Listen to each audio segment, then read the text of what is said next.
Okay, welcome everybody. We'll do the housekeeping to start off with.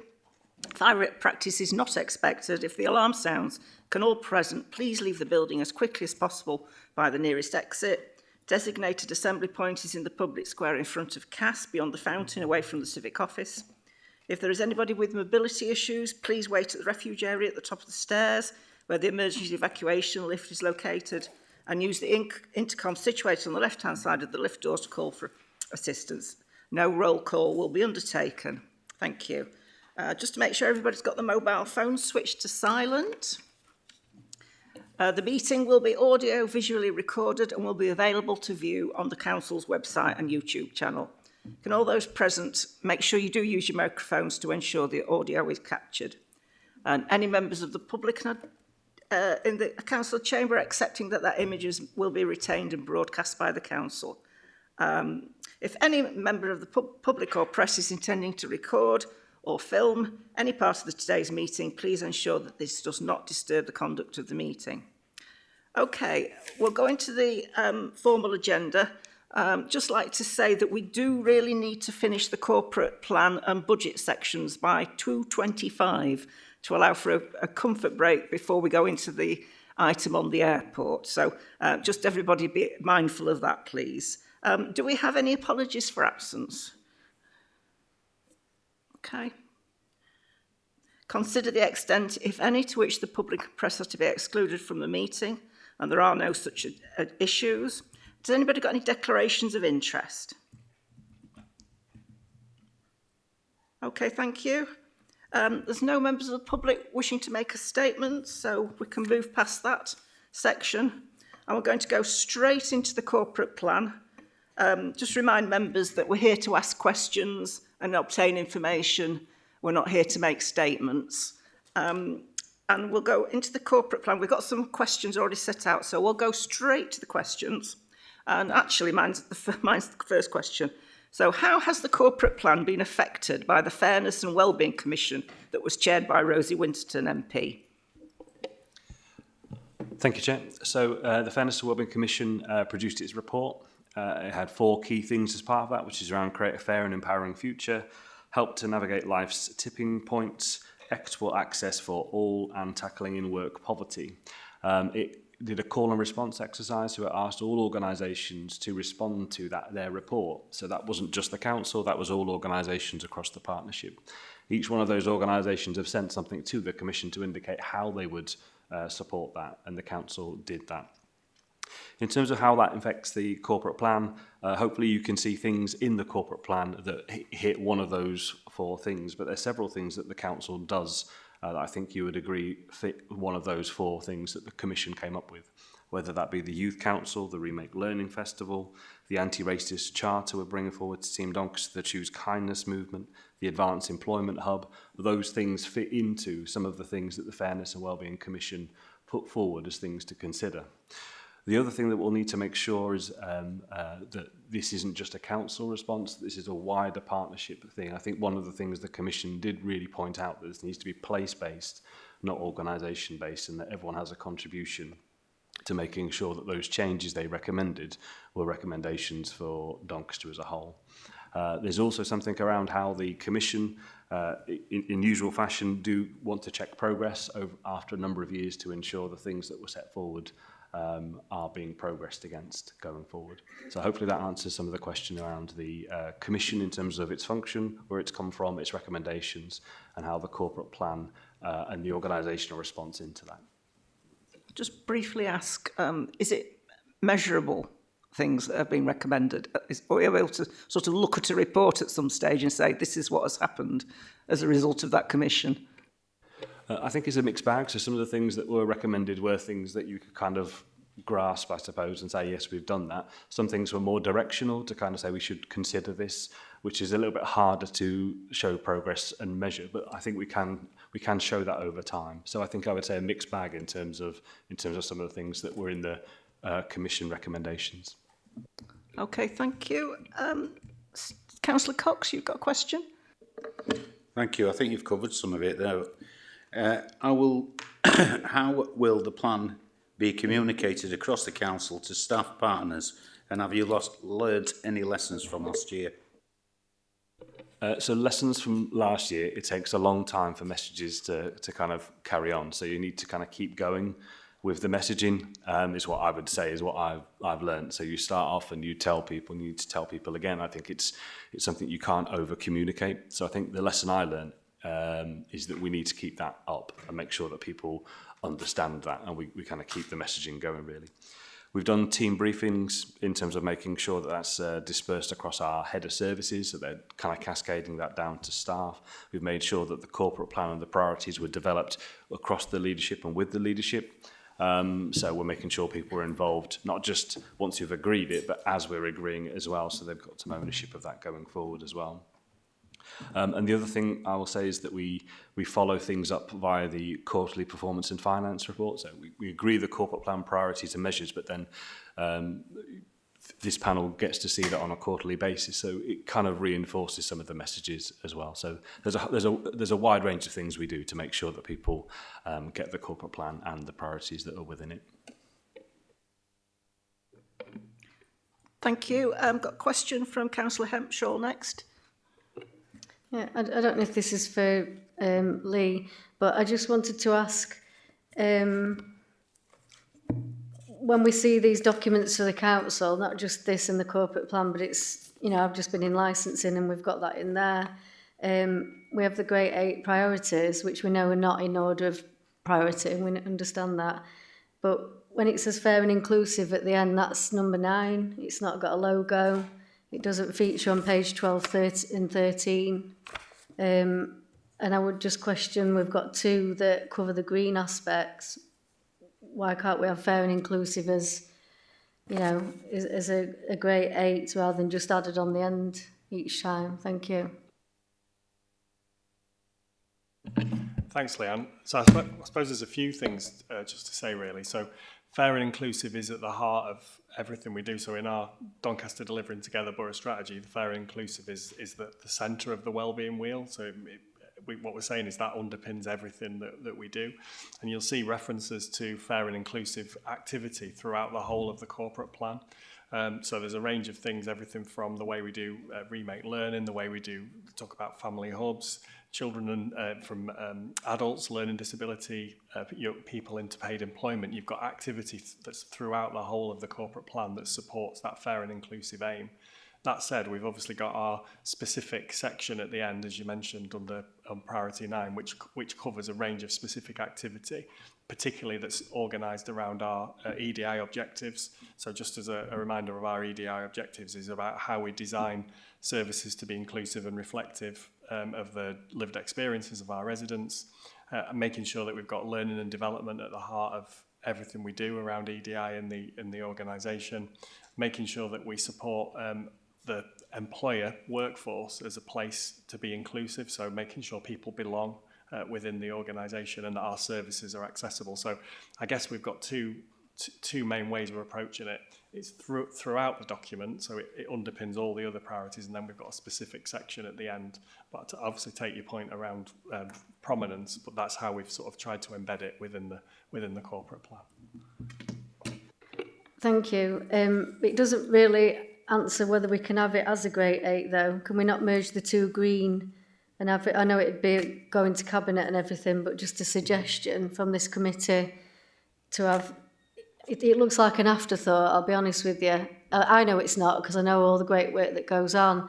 And it's not just about learning disabilities and things like that. I mean, I took part in the Race Week 5-day challenge last week, and I saw yourself on that. I think, you know, we need to be an inclusive council in all areas, and we're doing the work for that. So I just would like to see that be more prominent, having its own logo, and actually being one of the Great 8 priorities, because to anybody just sifting through this, it just, to me, screams out that it's just been added on, but then some pages it's not added on. So if you could just take that on board, I'd appreciate that. Thank you. Sure. And if we take that away as an action to make sure it's more prominent, it is properly highlighted throughout, and making sure that it does receive the prominence, because you're absolutely right. We're doing lots on fair and inclusive Doncaster. It is increasingly becoming part of everything we do.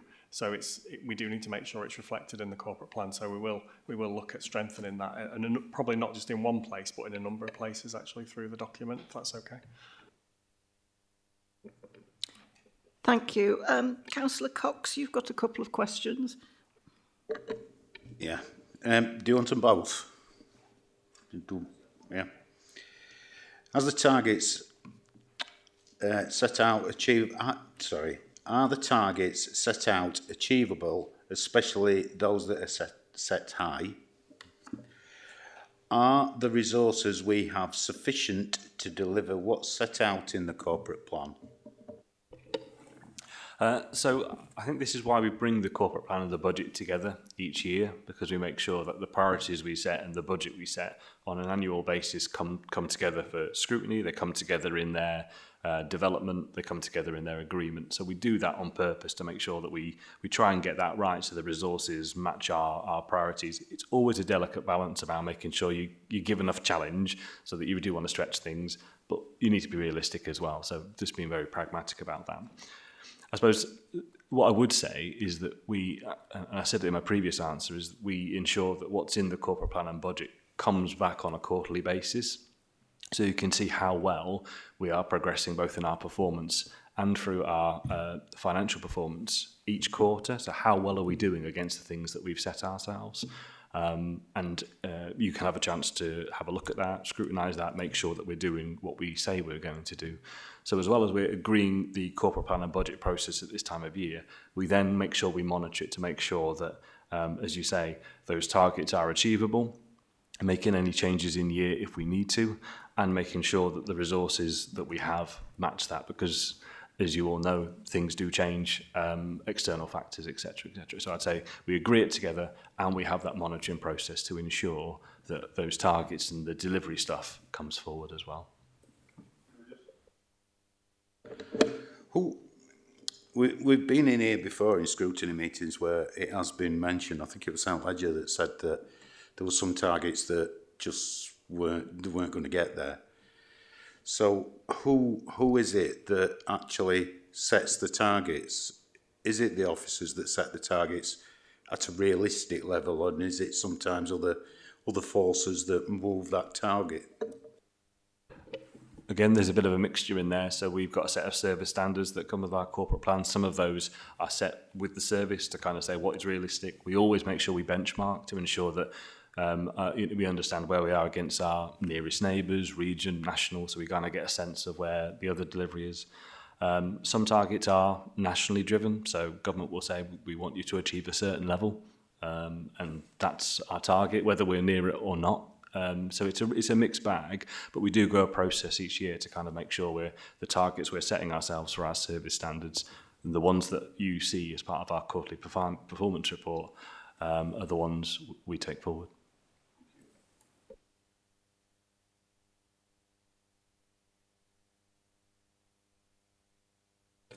Did you cover both questions? Just checking. Yeah, okay. Thank you. We are actually moving the next question to make it more specific to the airport. I'd just like to apologise that I didn't ask the two officers to introduce themselves, but sorry about that. We just went very quickly into that. We need to, move to the recommendations, because this will be a final report that goes to the council at the end of February, isn't it, with the budget. So we need that the Overview and Scrutiny Management Committee review and endorse the council's new corporate plan prior to its approval by Cabinet, which is actually not the 5th of February, is it? And full council on the 27th of February. So does everybody accept the plan? Yeah.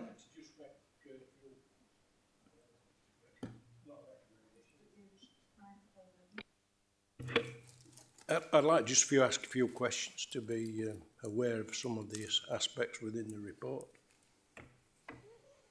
I'm on page 62, I'm going to refer to initially. We had moved on to the recommendations, because I did say we are. I thought that's what you just said, recommendation. Recommendations, okay. Well, I'm asking the if we... Cabinet, I thought that's what you said. So I'd like to just have a word. I'm asking the panel if they approve the corporate plan. Is that approved? No? Okay, thank you. Is it okay if some...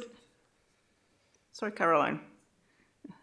Sorry, I'm just going to follow up just after for clarity about Councillor Hemshaw's proposal for a recommendation, what you'd like in it and whether the committee's in agreement. Do you want to sort of... Nobody seconded it.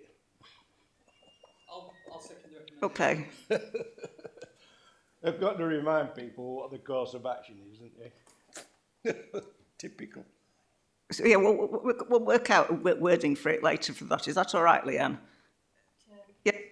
Yeah, I just asked in the planning meeting if Chair would consider that being a recommendation to make sure that fair and inclusive is one of the Great Eight. Because I know that you said you'll work it in more and everything else, but for me it's important for it to be there as one of the Great Eight priorities. So I don't know if that means merging the two green priorities together, but it was a recommendation for Cabinet to consider. Thank you. And is that recommendation seconded? Yeah, okay, thank you for that. So we need to delegate the chair to sort of agree the letter for the Cabinet. Is that proposed? Yeah, seconded. Thank you very much for that. Okay, so we'll move on to the budget. Committee needs to ensure that the budget provides financial stability going forward. To do this, the committee needs to address the information contained within the budget report rather than identifying new proposals. The committee should not go through the budget line by line. This will make it difficult to see the full picture, but it needs to focus on wider outcomes. So therefore, make sure your questions are relevant to the budget in front of you. There are four key questions that the committee needs to focus on. So I'm now going to bring in the officers to do a bit of an overview. Debbie and Faye, thank you very much. Would you like to introduce yourselves before you speak? Thank you. Thanks, Chair. I'm Debbie Hogham, Director of Resources. I just want to give a brief overview in terms of what papers you've got in front of you, and then Faye's going to go into quite a bit more detail in order to help inform the committee about the matters in front of you. Effectively, this is an annual process. You've got what you've got in front of you is the capital programme, which effectively is setting up the frame for investment in long-term assets. It's a huge capital programme, £500 million. Ambitious programme, spending £214 million in 25-26. That it also covers the housing revenue account, which I think we're going to cover in a bit of detail as part of this meeting as well. And then it goes on to talk about that, because that effectively is long-term assets, but it's also concerning itself with the how it's funded, and that features as part of the Treasury Management Strategy, which is part of the Treasury Management Strategy Statement, and that concerns itself in terms of borrowing and investment, so to ensure that the council has sufficient money to live with on a day-to-day basis, but also borrow for those long-term funding decisions that it needs to take place. And then those two elements then feature in the revenue budget, which you've got in front of you, which culminate in the setting of the council tax position. So I'm hoping that provides you with the environment that you're sort of looking at, and then I'll hand over to Faye to take you through the detail. Thanks, Debbie. Service Director for Finance and Technology, Faye Tyus. Section 151. Chief Financial Officer. So I'll just take you through some of the key points in terms of the revenue budget and capital budget, and then Julie will cover in terms of the housing revenue account. The key messages will also include some lines of inquiry that we've discussed previously over your scrutiny in relation to reserves, the building blocks in terms of how we produce the budget. So hopefully that will help with some of your further questions. So overall, as Debbie says, significant revenue budget of 708 million with net budget spend of 271. The budget is set, as it reports in the report, in terms of the core government funding reducing by 20% in real terms compared to an average 15% for England, which equates to £294 per resident. And as we've talked about previously, local spending is more targeted on children's, adults and public health, with 70% of the budget in 24-25 being spent on those areas. We will update that figure for 25-26. It incorporates robust assumptions. We've been through all the income assumptions, particularly looking at the council, the collection fund in terms of council tax, business rates, and updated all those assumptions, which are all detailed in Appendix A. We've also updated the fees and charges. The increase is 2.2%, which is aligned to inflation, and then there's exceptions that are detailed in Appendix F. To ensure that we meet our kind of requirements in terms of transparency as well. We have worked jointly with services, with directorates, and you'll come on to in terms of questions to colleagues, taking into account central government policy. It incorporates all the grants, for example, that have been allocated, and those again are detailed in Appendix A. There are some areas we need to continue to update. For example, we've recently received the conditions for the Children's Prevention Grant, so that'll be something I'll be working with Rihanna to ensure that our plan meets the terms and that government policy as well. Overall, the provisional settlement is better than expected, so that has been possible to provide funding for service pressures. So incorporated into the budget is 15 million for 25-26 and 18 million over the period. All the pressures are detailed in Appendix B, and as I said, they've been worked jointly with colleagues to ensure that the priorities are factored into those pressures and where that additional funding is being allocated. There's also additional funding for one-off priorities, 10.7 million increasing to 14 million over the period. Core council tax, 1.99%, and then a social care precept increase of 2%, meaning a council tax increase of 3.99% overall. This has been carefully considered in terms of costs of delivering services, but also recognising the pressures on residents. So we also have the local council tax scheme, 28 million, and also continue to provide the local assistance scheme. The 3.99% is below the maximum, the 5% allowable, and obviously we haven't requested any special dispensation in terms of further increases. The budget incorporates the estimated cost of inflation, which is significant. That includes the impact of the national living wage and the NI changes. So that's 20 million increasing to just under 44 million by 27-28. The budget includes the pre-approved savings, which is 6.3 million, and also confirms that reserves are maintained at 12.7 million.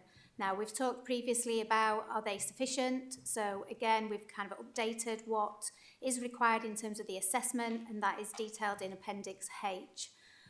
So we go through all the risks and kind of quantify an assessment of what might be required from reserves. The key risk, I think, continues in terms of the dedicated schools grant, and there's the latest information included in there from Q3, which is the 39 million by the end of March 25, increasing to 52 million by 27-28. So to conclude, in terms of my assurance statement, the provisional local government settlement is incorporated. Just to update, we have now received the final, so we will update that in terms of the council report as well, so that's reflected in there. We do see this as a kind of bit of a holding position for 25-26. The report details, all the changes planned for 26-27, the review of local government funding, the SEND reform, heavily linked to the dedicated schools grant, the long-awaited business rate reset. So there's significant changes for 26-27 onwards. Therefore, this is, like I say, a holding position for 25-26.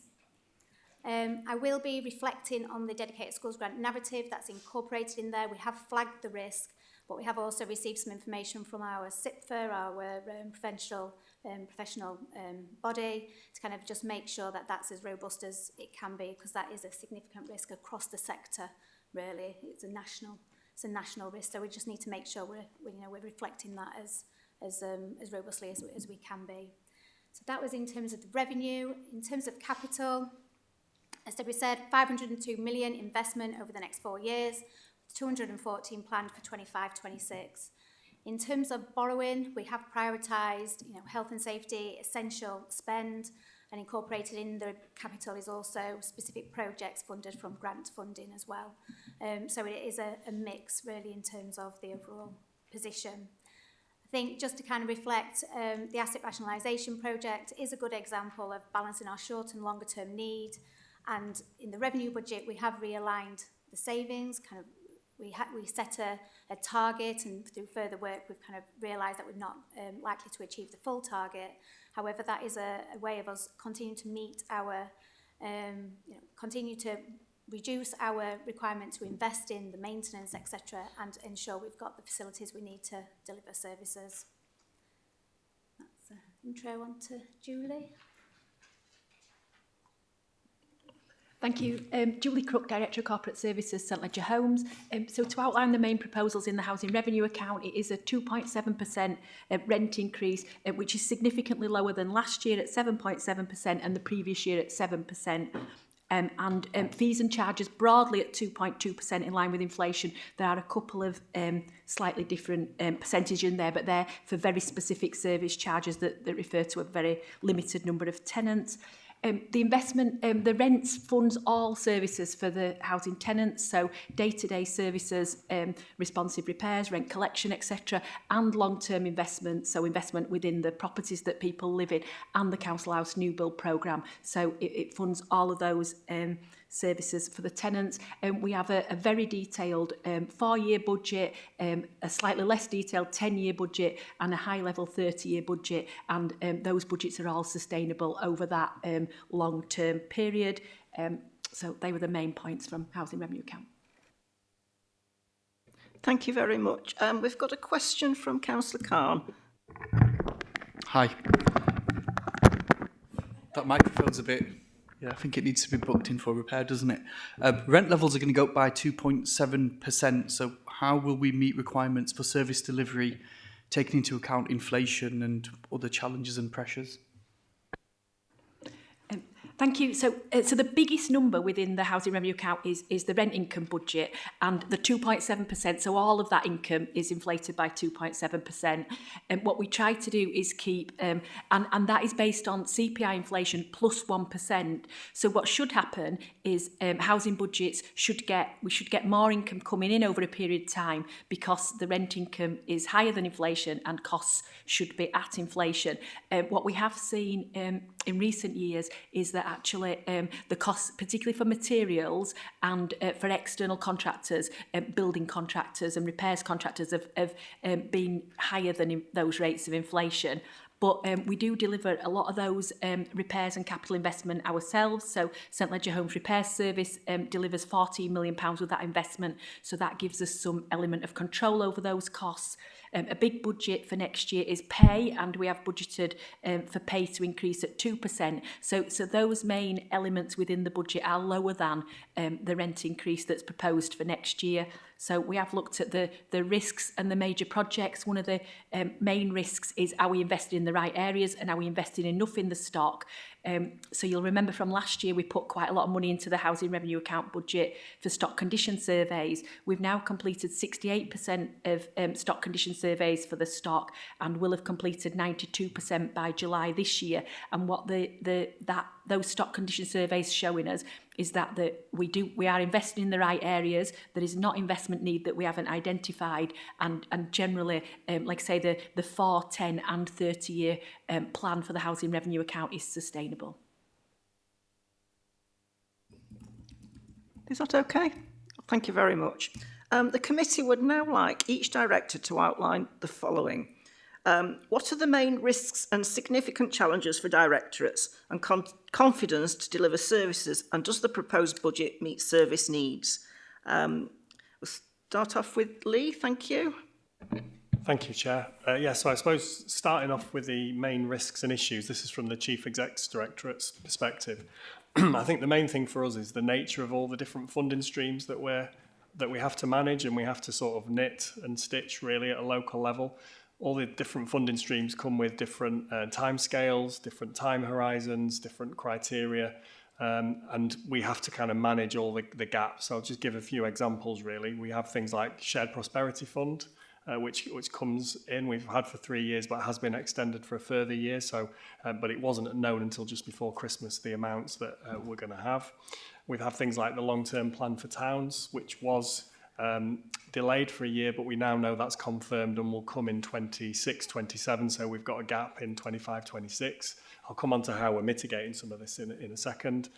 We have things like the Community Regeneration Partnership, which used to be called Levelling Up Partnership. And again, that's not kicking in until later this year. And then there's a range of other funding streams, particularly a lot to do with net zero and energy and the transition to net zero, which again, we're bidding for, and there's a number of kind of ad hoc processes that we're going through.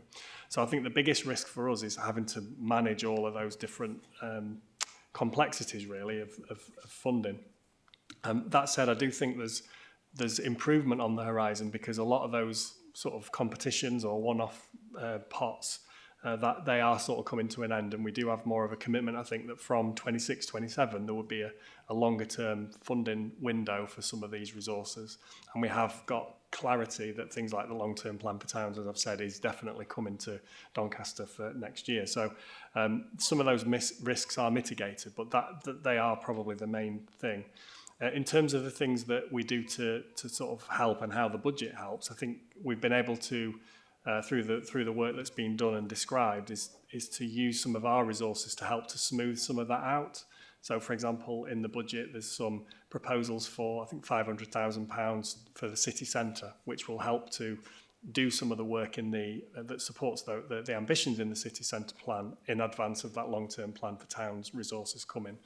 And we've also got, and there will be a report coming through Cabinet, I think it's in March, for things like the Shared Prosperity Fund, and also some additional resources we've got for the Economic Inactivity Trailblazer, which is to help people who are economically inactive get into work. So some of those things that are coming through will help us mitigate the challenges. In terms of how we, the other thing in terms of flexibility and how we mitigate that is the approach to cash limits. So each directorate has that kind of cash limit to play with, if you like, the total amount of resources in their area. And what we're trying to do within our directorate, and I know other colleagues do too, is to try and use that resource as flexibly as possible. So if you've got underspends in one area, how might that be used to overset pressures in other areas? And again, I'll just give an example. We don't have a budget for 2 security staff in our customer services team, for example, but the demands and the current context means that we do need two staff there. So we use some flexibility in the budget to make sure that we've got that capacity that we need. So I do think the cash limit approach is really helpful. And I think within the context of the challenges we've got, a combination of the flexibility in the budget and the cash limit allows us to be able to manage our resources effectively in this next year. Because I do think, as Faye said, it is a little bit of a transition year, I think 25, 26, ahead of a bit more of a longer term and a more of a clear settlement around what we'll have. Thank you. Phil, we've got you next. Thank you. So I'm Phil Holmes. I'm the Director of Adults Wellbeing and Culture. The Director is responsible for adult social care, care and support for people experiencing homelessness, support for people experiencing domestic and sexual abuse, and also culture and heritage services across Doncaster, just to give a bit of context.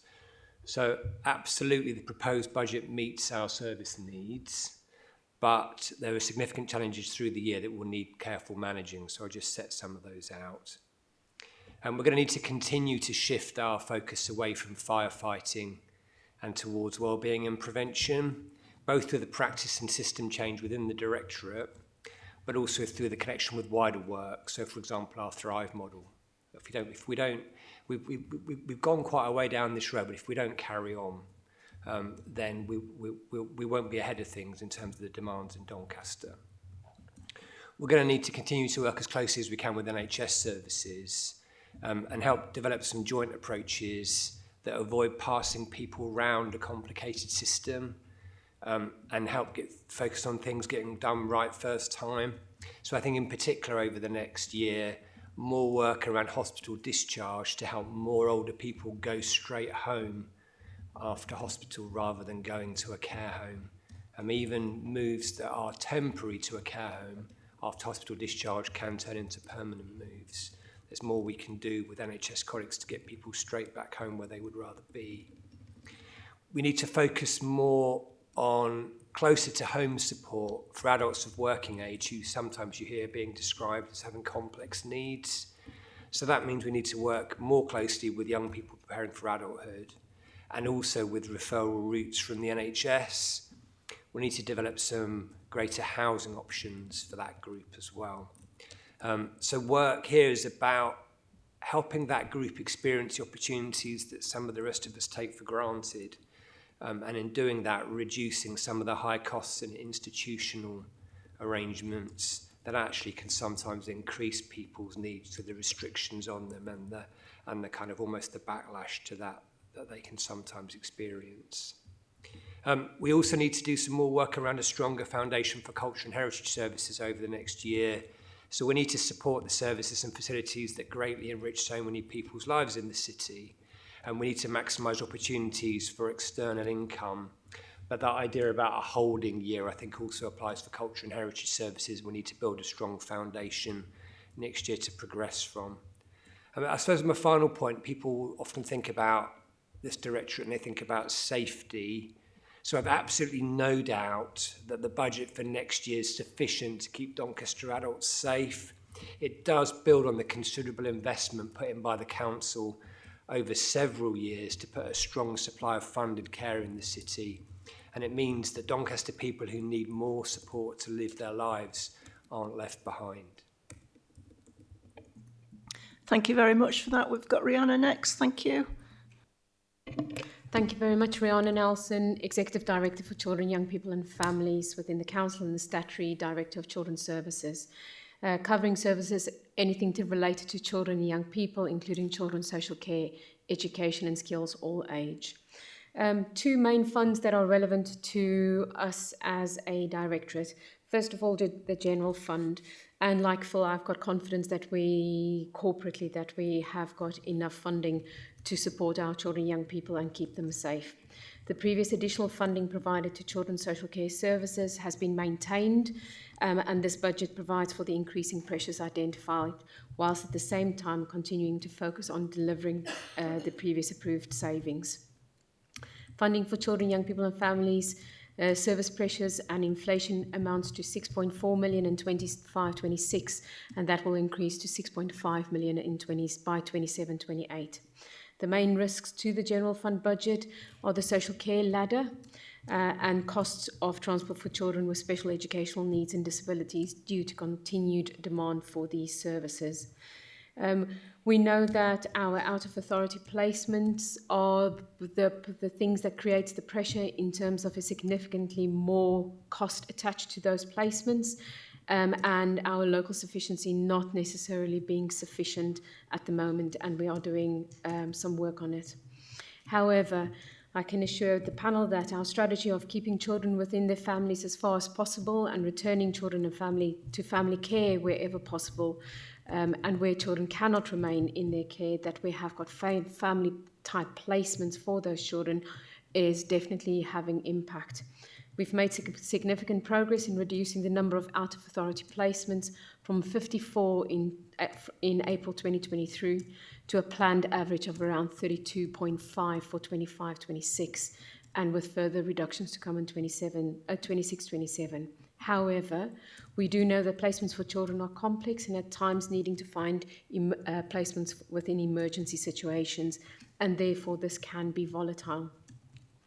We have tight management grip in terms of permanence planning for children and young people, and have a sufficiency plan and a commissioning strategy that is based on increasing in-house foster care provision as well as residential placements. And then when that we can't provide sufficiently for our children and young people, that we have strong partnerships with providers that are aligned to our values and standards. It's worth mentioning that there is a lot of policy reform in children's social care and education currently being implemented, and including the new Children's Wellbeing and Schools Bill, as well as keeping children safe and helping families thrive. The latter, or both of these policies, are very much focused on rebalancing the system of the children's social care system towards an early intervention and family help model, with strengthening multi-agency child protection teams within there. The government has supported the local authority to implement these reforms through a continuation of several grants, including the Supporting Families grant that brings a number of grants together to maintain early help services, as well as a children's social care prevention grant. The additional funding will aid transformation, and we have the ambition to reduce the numbers of the care ladders, reduce expensive placements, and more importantly, keep children at home. This all very much aligns with the current policy direction that we've set locally, and we continue to achieve the current saving targets. It's also further more important to recognise the ongoing commitment of the Mayor and Cabinet to youth services, with another £1 million provided to expand our youth offer against a decade of previous government cuts. This includes funding for a universal summer programme, which has always been very successful. Last year, 10,000 children and young people attended a range of activities and provided by 47 local voluntary community and faith organisations across 32 areas and 20 wards. Our summer programme has previously won a national award for the work that we've done. Finally, just a note on designated schools ground, of which the high needs block is within local authority control. There are big challenges as set out by Faye earlier around the overspend. What I can say, though, is that with the pace of increase of the overspend has definitely reduced through the activity the activity in the plan that we've got in place. Although the increase remains worrying, it is not an uncommon position with other local authorities. We will continue to build local capacity, and we await further detail from government in terms of their SEND reforms. Thank you. Thank you very much. Got Dan to finish off. Thank you. Thank you, Chair. Dan Swain, Executive Director, Place. As members will know, Place covers an awful lot of very prominent front-facing services which are very clear and very measurable. To answer the question about confidence in the budget, yes, I think it does give us what we need, not without its challenges, but the best measure of future performance is generally past performance, and we've managed to balance the budget previously as a directorate and also continue to deliver frontline services within people's expectations. In terms of challenges, Faye's already alluded to the asset rationalisation programme, which does present us with a challenge, and we need to make sure that our service delivery needs align with our property portfolio and the management of it and its investment. Place is quite a complex budget as well, in that it's quite often income driven, and some of those income targets we have struggled with, so we need to keep a very close eye on watching brief on some of the things that are in there. I draw attention particularly to bereavement services and the crematorium and the income gap there, which does need to be looked at. And I think that's a bit of a consistent theme with some of the income or cost expectations that we've got.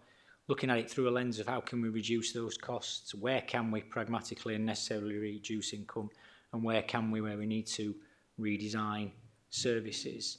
Just a couple of other things I think that we need to keep a very close watching brief on in Place. You know, recently we've had storms. The storms have led to increased demands on services, particularly around gritting. That's something we need to make sure that we're alerted to and aware of, and also obviously flooding is another one, which is a challenge for us periodically year on year. But if you look at the capital programme, the significant investment in flood resilience and flood prevention. So to go back to the question at the start, Chair, yes, confidence, but not without its challenges within Place, which is a very measurable and prominent deliverer of services within and across the borough. Thank you. Thank you very much for that. So we've got 4 key questions that we need to answer as the OSMC, and we've got some questions underneath each one, unless anybody feels they've already been answered. But the first one is, to what extent are the Mayor's proposals in line with central government policy, pressures and directives? So, first of all, Councillor Hempshaw, if you would like to ask that question, you may feel it's been covered, but cover it again. Yeah, I think you've all touched on it actually, but I'll just run through it again. So we recognise the financial constraints and impact that are affecting everyone, including local authorities, due to a number of contributory factors. Can the committee be assured the budget can meet central government policy and directives? Thank you. Yeah, Debbie. I think my colleagues have spoke about the service pressures that they've got, and you'll know that we have to operate within the legislative and statutory requirements of central government to the best we can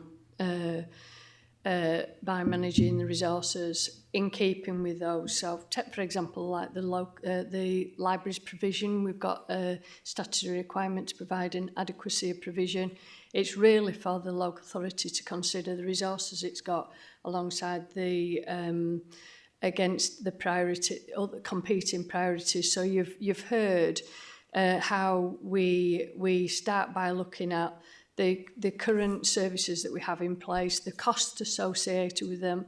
We look at, like Rihanna was talking about, the child protection, child prevention requirements, and we bring all that information together. So I think you've probably heard a number of times, it's more an art than a science in terms of creating the council's budget, because it's about synthesising all that information, quantifying it in financial terms, and then coming to a judgment about whether there's sufficient resources based on the priorities that Alan set out, part of the corporate plan. It's a judgment then whether there's adequate resources being applied to all those different areas. So, as I say, it's an art more than a science, but hopefully, it's to some extent this session is a bit of your opportunity to do a bit of reflection back, where you think there may be priorities that you think there are for the council, and your voice can then be played back into cabinet as a decision maker. So we endeavour to do that, to make sure that we've got sufficient resources based on all those challenges that you've just heard, and then to assign budgets to those different elements.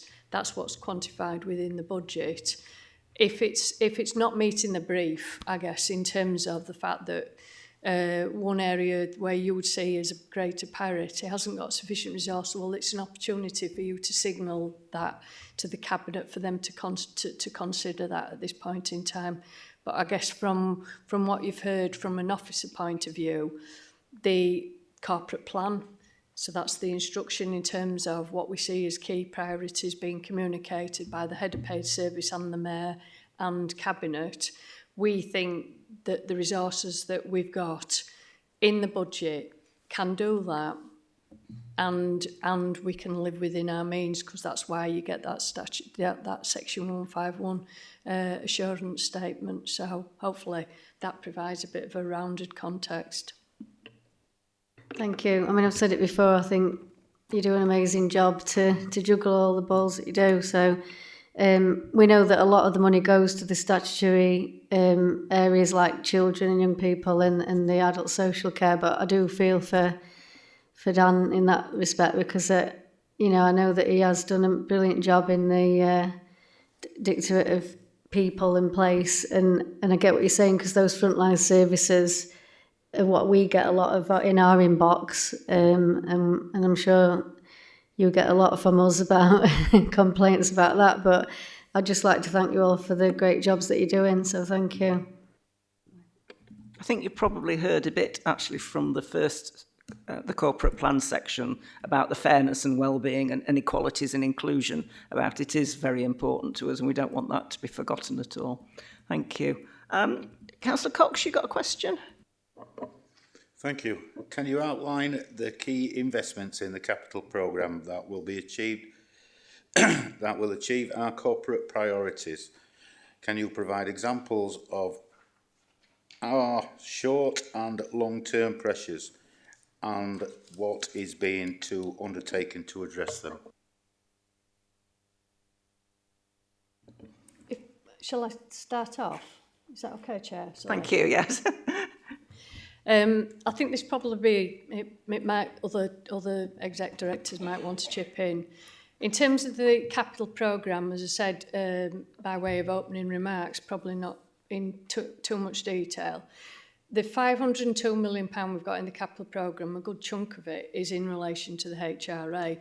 So that's it's acquisitions, but it's also the more, dare I say it, pedestrian, because it's, I won't say mundane, but the fabric maintenance, the update, making sure that we've got decent home standard.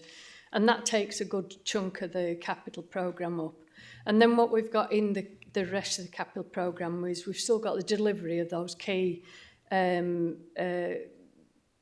major schemes. So we've got Luff 1 still to complete, and as Lee indicated, we've got the new schemes in the wings. We've got the Luff 3, which is covering 3 key areas, and we've got the CRP, Community Regeneration Partnership, and the long-term deal for towns coming along.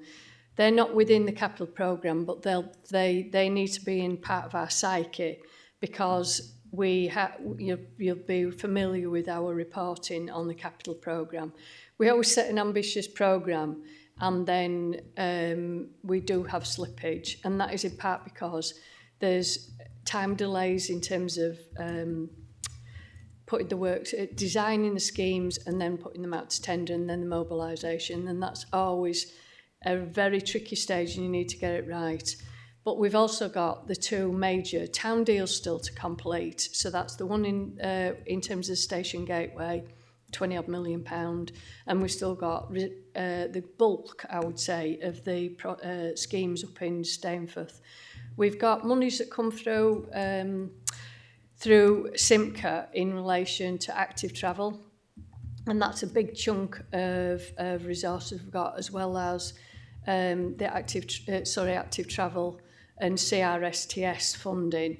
And then there's a contingency element, which is largely, is it about 50 million, Faye, where we've got the IMF, thank you. And this is just an unfunded element, but it enables us the flexibility that if any schemes come along in the year, so that we've got the ability to, with funding, to progress on those. So they're largely the big chunks of where the capital programme, I should have mentioned leisure, because obviously we've got the Dome, Adwick, Dearn and Thorn to complete, and coming up on the rails, we've got Edlington, Leisure, I'm going to say pool, but centre. So they're, in terms of our DCLT, there's a quite a big chunk of the capital programme in relation to leisure.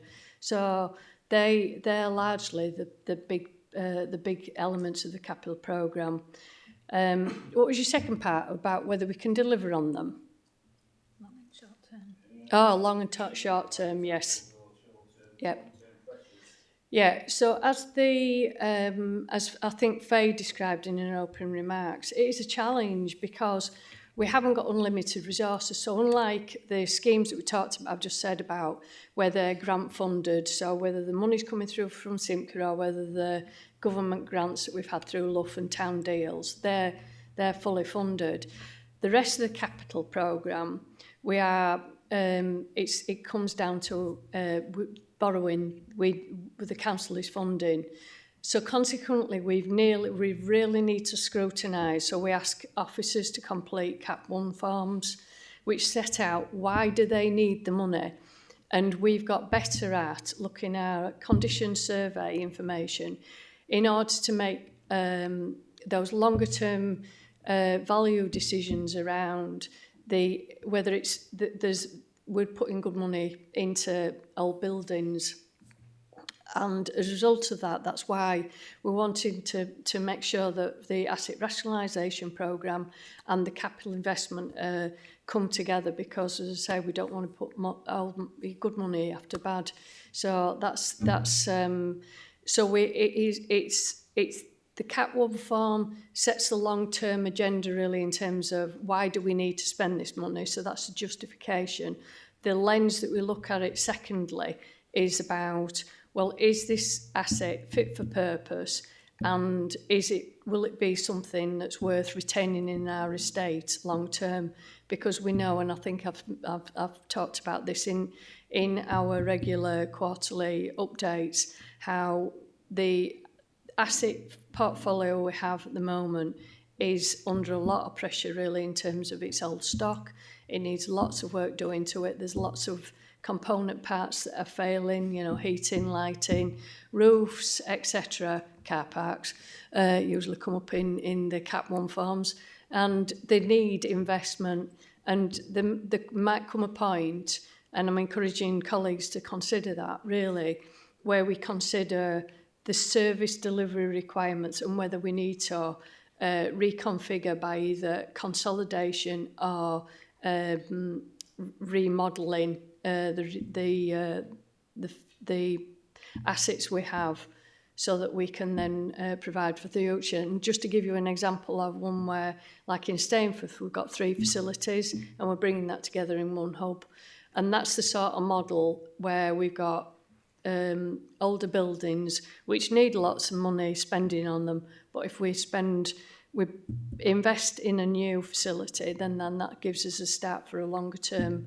It brings like components are, you know, we're starting with new technologies and they can last for longer. So that's really, I think we are very conscious that we are at a point where we have got an estate which needs a lot of work doing to it, and we need to be more discerning about where we're spending our money going forward, because we haven't got oodles of it. Thanks, Debbie. I've got a couple of questions. The asset retention scheme, rationalisation, sorry.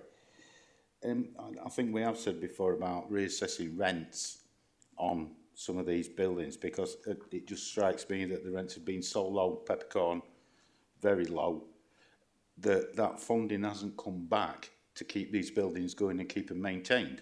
So we know that if you don't maintain a building, whatever it is, whether it be social housing, whether it be a community building, whatever it is, it's going to fall apart. And it seems that that is what's happening, that due to not looking back at some of these rents and contracts with different people, we've kind of done it ourselves. But I get where you're coming from in that. I mean, another question is, would that money for Edlington Leisure Centre be borrowed? And then I'm pleased to hear, I had the question in planning the other day about the Stainforth facility. I mean, I grew up there. I know all the things around it. The question that I asked was, will they all be put into one building? And the officers or the people that were in there didn't know. I've also had somebody from Town Council ask me what they're going to do with the old buildings. I think really somebody needs to have a conversation with the Town Council and residents, because they don't know. And is this land going to be sold off? Steve, I appreciate your questions. It's just that it's very specific to certain buildings, and it's part of the question, Chair, isn't it? Okay. About the asset read. I mean, it was probably my question as well at the end that I'll probably score out now, but yeah, we're emphasising that this. I shall be quiet, Chair. Thank you. Just as long as it was a question, that was all.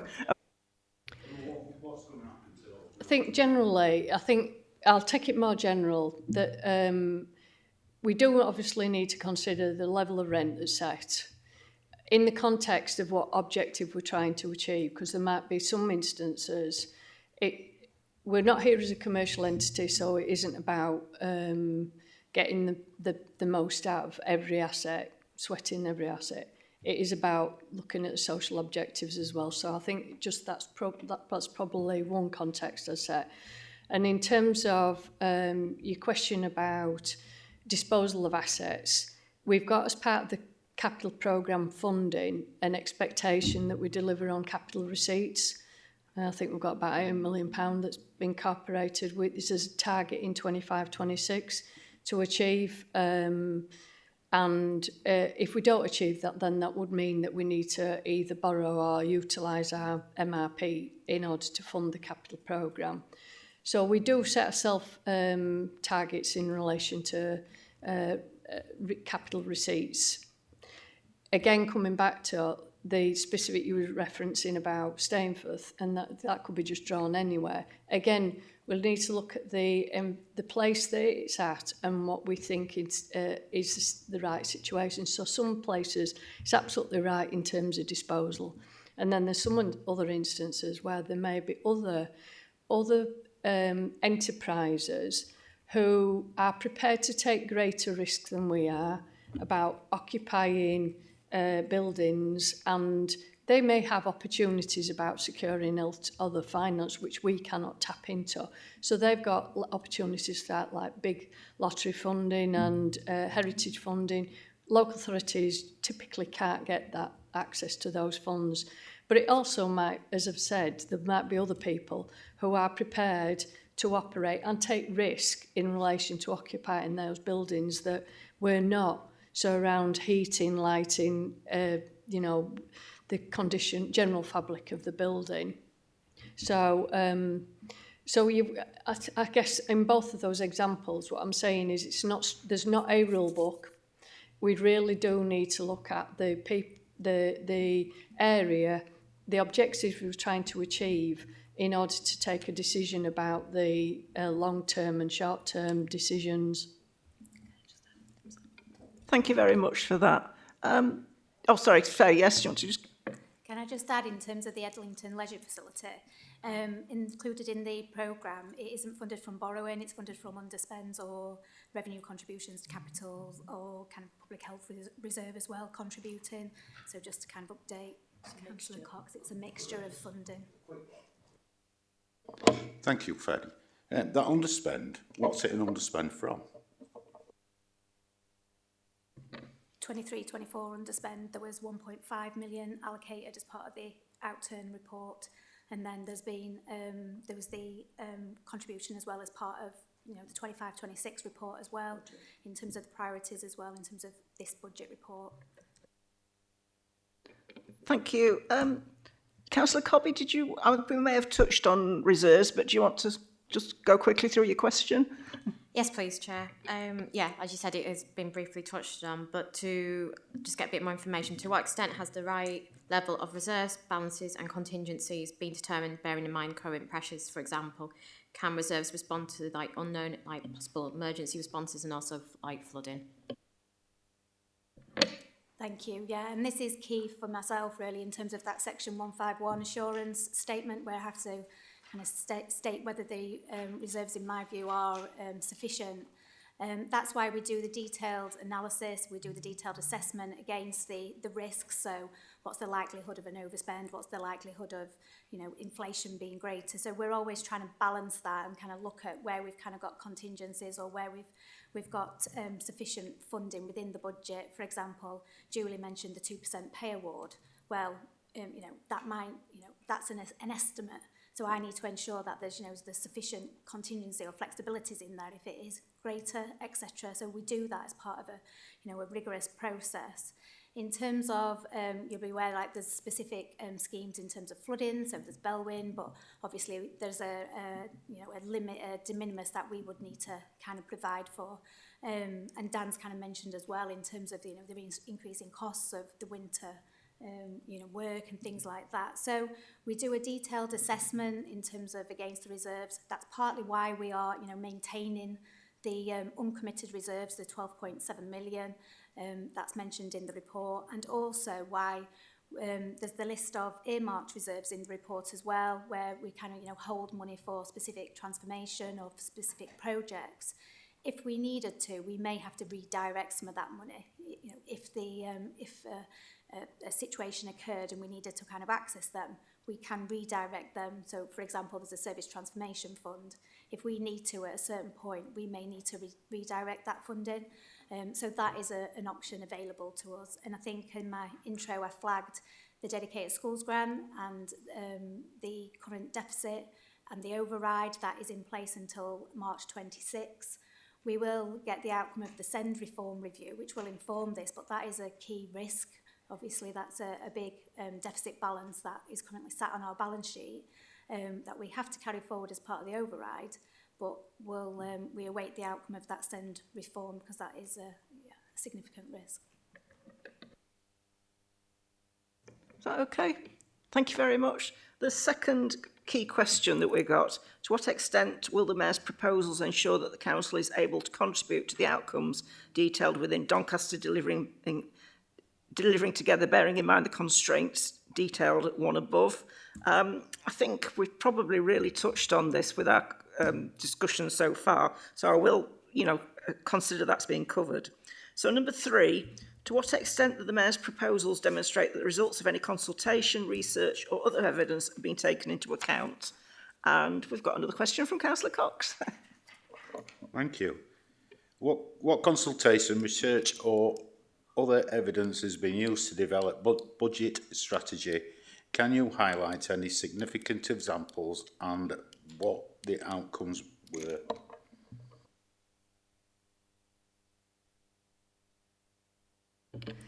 So as part of the budget, you can, I think Faye described the level of engagement that takes place with internally. And as part of exec directors' general responsibilities, they are constantly being kept up to date with the current legislative requirements or government current new framework that they need to operate with. So I think Rihanna gave a couple of good examples really in terms of the prevention and education agenda. So that's one mechanism in terms of the underpinning, so a bottom-up approach. And then what you've got is as part of the budget, we also engage with trade unions on a regular basis. I see Georgina's here. She's probably, is this the 4th time that you've heard this?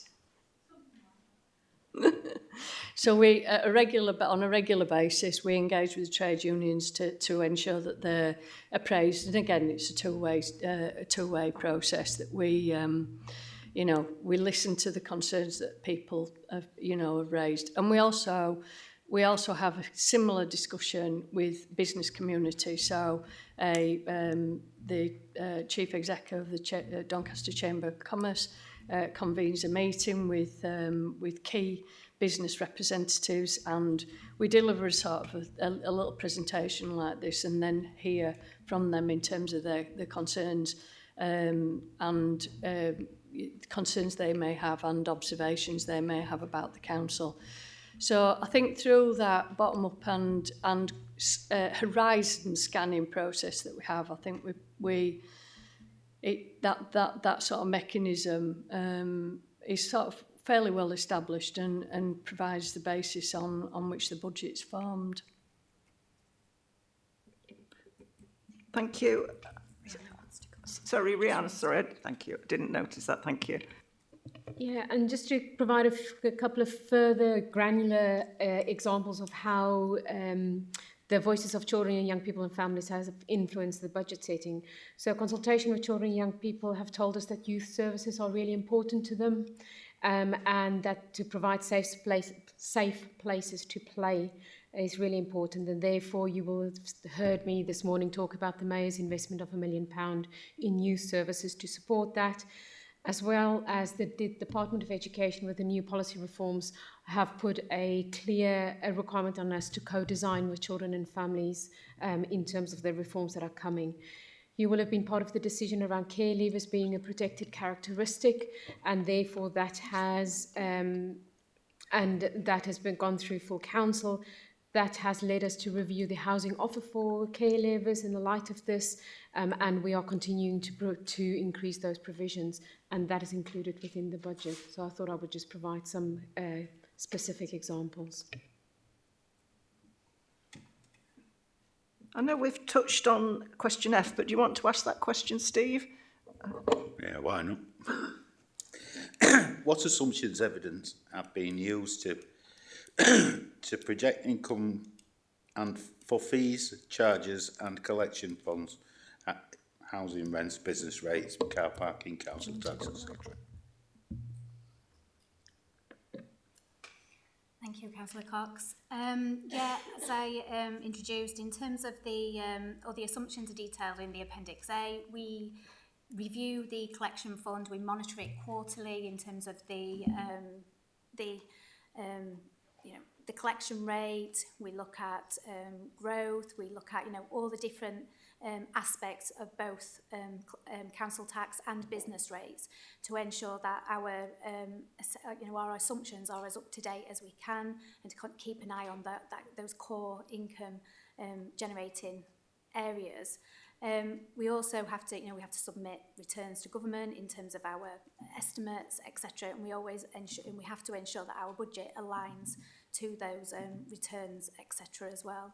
So it's a key element of when we update our budget annually in terms of the collection rate. As I said, in terms of fees and charges, we agreed the 2.2% overall increase, which was based on inflation. And then we have the exceptions in the report where, for some reason, because we're always looking at activity as well, and for some areas, actually, it may be that if we increase the fees, it impacts on activity. So for some, we've kind of held it at the current rate, because just considering that impact, because obviously we're trying to balance that, generate as much income as we can, really, in terms of where possible, but managing that, so it's not, doesn't increase, so that it's not then, bought in terms of services. And that includes the car parking rises as well, so they're incorporated in the 2.2 and etc. In terms of housing rent, Julie's here, we have a look at estimates in terms of, again, in terms of the numbers, in terms of activity, and then it's the 2.7% increase, which is based on government policy. Thank you. Is that okay? We'll move on to the fourth overriding question. To what extent are the challenges in delivering the savings within the timescales and the capacity to deliver services with reduced resources being addressed? And the first question is Councillor Smith Glynis. Thank you. Thank you, Chair. How can the committee be assured that the budget supports our most vulnerable residents and essential services? For example, against possible rising costs of social care for older people and younger adults? And how effective have the measures been? And are we still providing enough services to support? And I just wanted to add, I get the importance, I absolutely get the importance of people going home from hospital rather than going into a care home. But obviously that requires multi-agency input into the home, which, is another issue. So, thank you. Yeah, I covered some of how we support people around their safety earlier, I think in the earlier question that I gave. So I said I could provide assurance that the budget allows us to support people of all backgrounds within adult social care. And I also provided some information earlier about how the investment the council's provided has enabled that to grow. So if we look at, for example, our average fee increases for our independent sector providers, we've increased those by more than most other councils over the last few years, going back to the cost of care exercise that was undertaken. It's worth saying that not only does that sustain support for Doncaster people, so for example, we have nobody waiting for home care at the moment. Everybody who needs home care is immediately given a date when that will be available, which wasn't the case coming out of the pandemic. But it also means that this investment goes into the pockets of Doncaster people who are working in care and support, because the biggest driver, quite understandably, around costs is the amount that staff are taking home. So it feels like this council's invested a lot, both in supporting people in the community and in supporting the workforce that support those people. I think the key thing for getting people home from hospital is earlier planning in the hospital. So the longer that we leave it until we plan in the hospital, we've all probably had relatives in hospital and we've watched them lose confidence day by day until it almost becomes a fait accompli that they need a lot of care and support when they leave. So the biggest factor is earlier planning within the hospital, not just with hospital staff, but with council and other staff alongside people, so that we don't have a sense, because when I've been in hospital, I've not been at my best.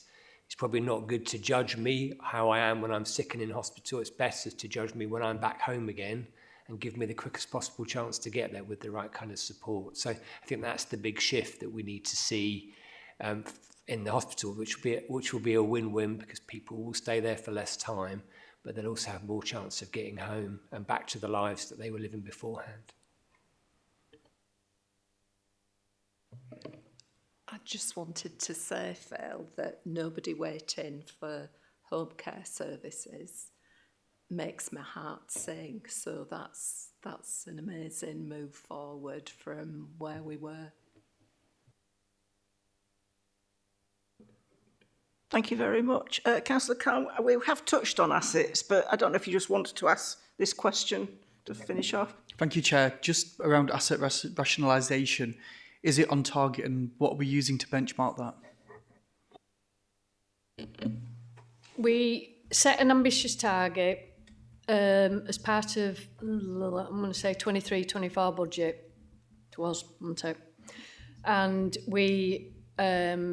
we have got an awful lot more data about the asset portfolio as a result of that. As I think I mentioned earlier, we use stock condition information in order to inform decisions, but we've also gathered an awful lot of data about community assets as part of that. So it's not just about the council's assets, it's about what other assets are in communities and where we can work together. And we've achieved quite a lot in the time that we've been working on this, and we've rationalised. So, for example, the biggest success has been about closing Mary Willett, where we achieved a significant capital receipt. But the overall, the programme hasn't gone as quickly as what we anticipated, in part because we want to do it sensitively, as I say, working alongside other parish councils, community service delivery agencies, in order that we can collectively get the best out of our assets. So it's just recognising it's going to take longer.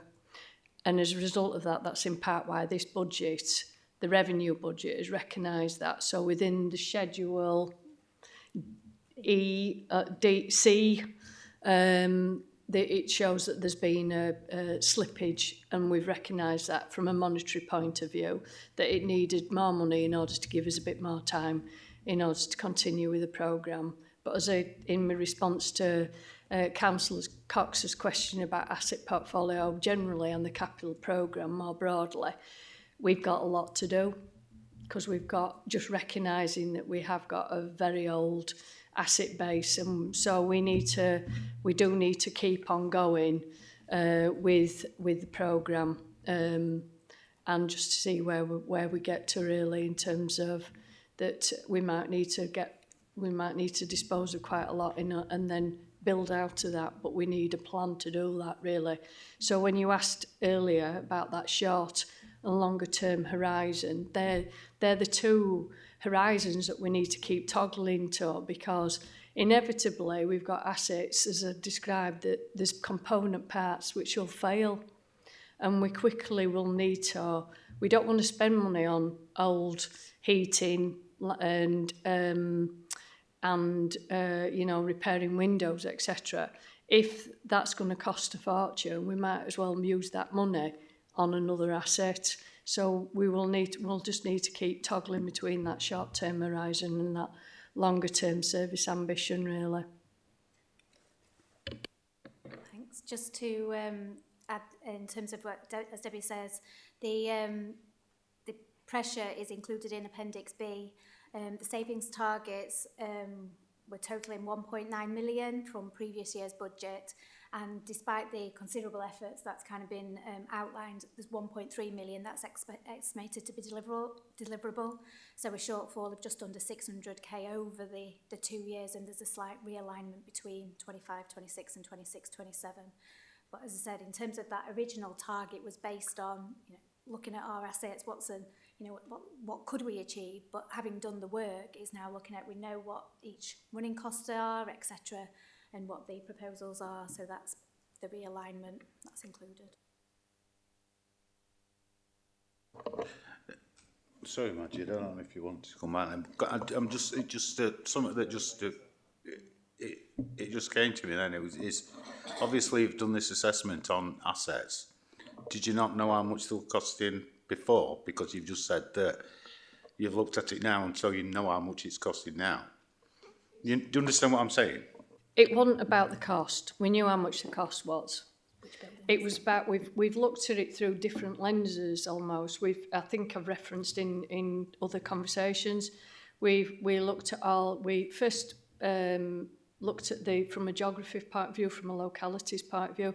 As I described, it's about looking at looking not just about the council asset, but also community assets. So we've done more detailed and in-depth examination at a locality level.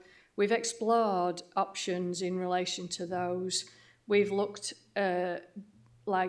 we stratified down, so we've gone car, flex and tail in terms of which are the car assets, so like the children's homes, etc., their car assets, and we stratified that way, and then we've also stratified by locality.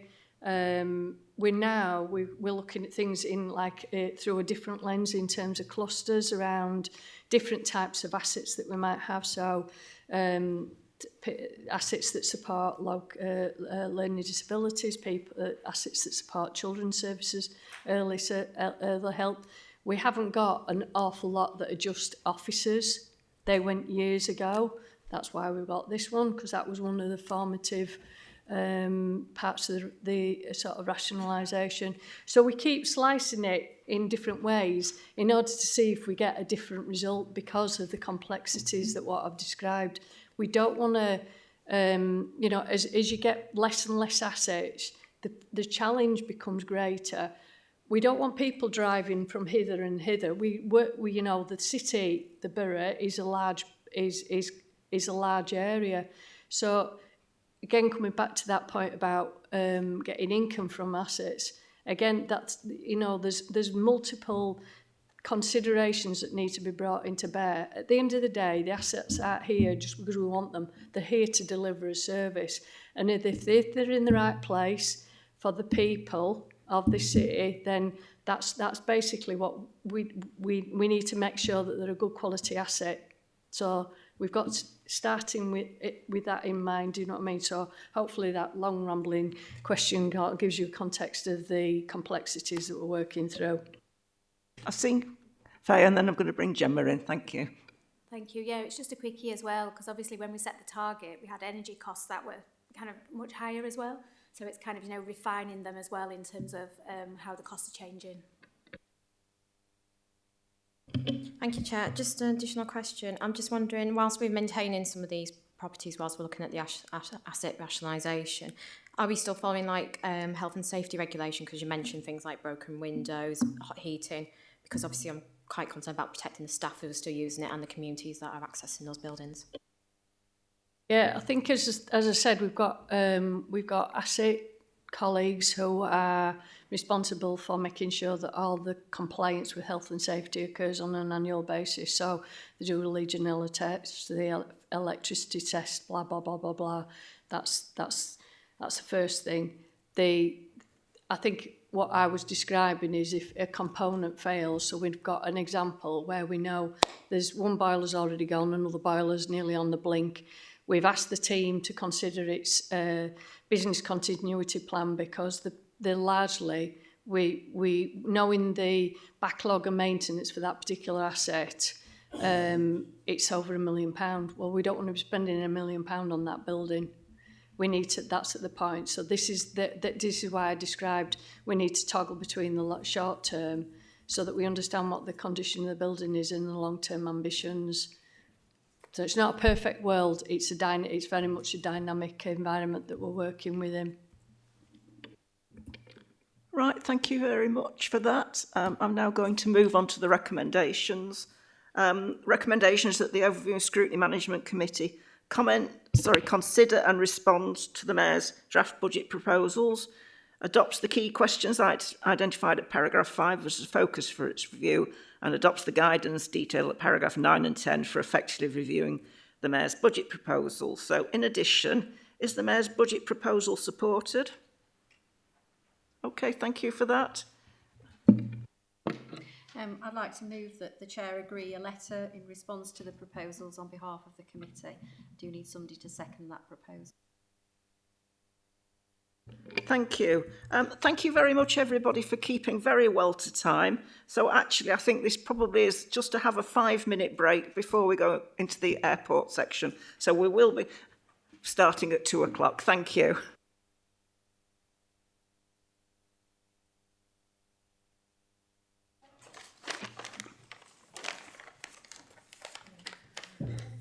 Okay, thank you, everybody.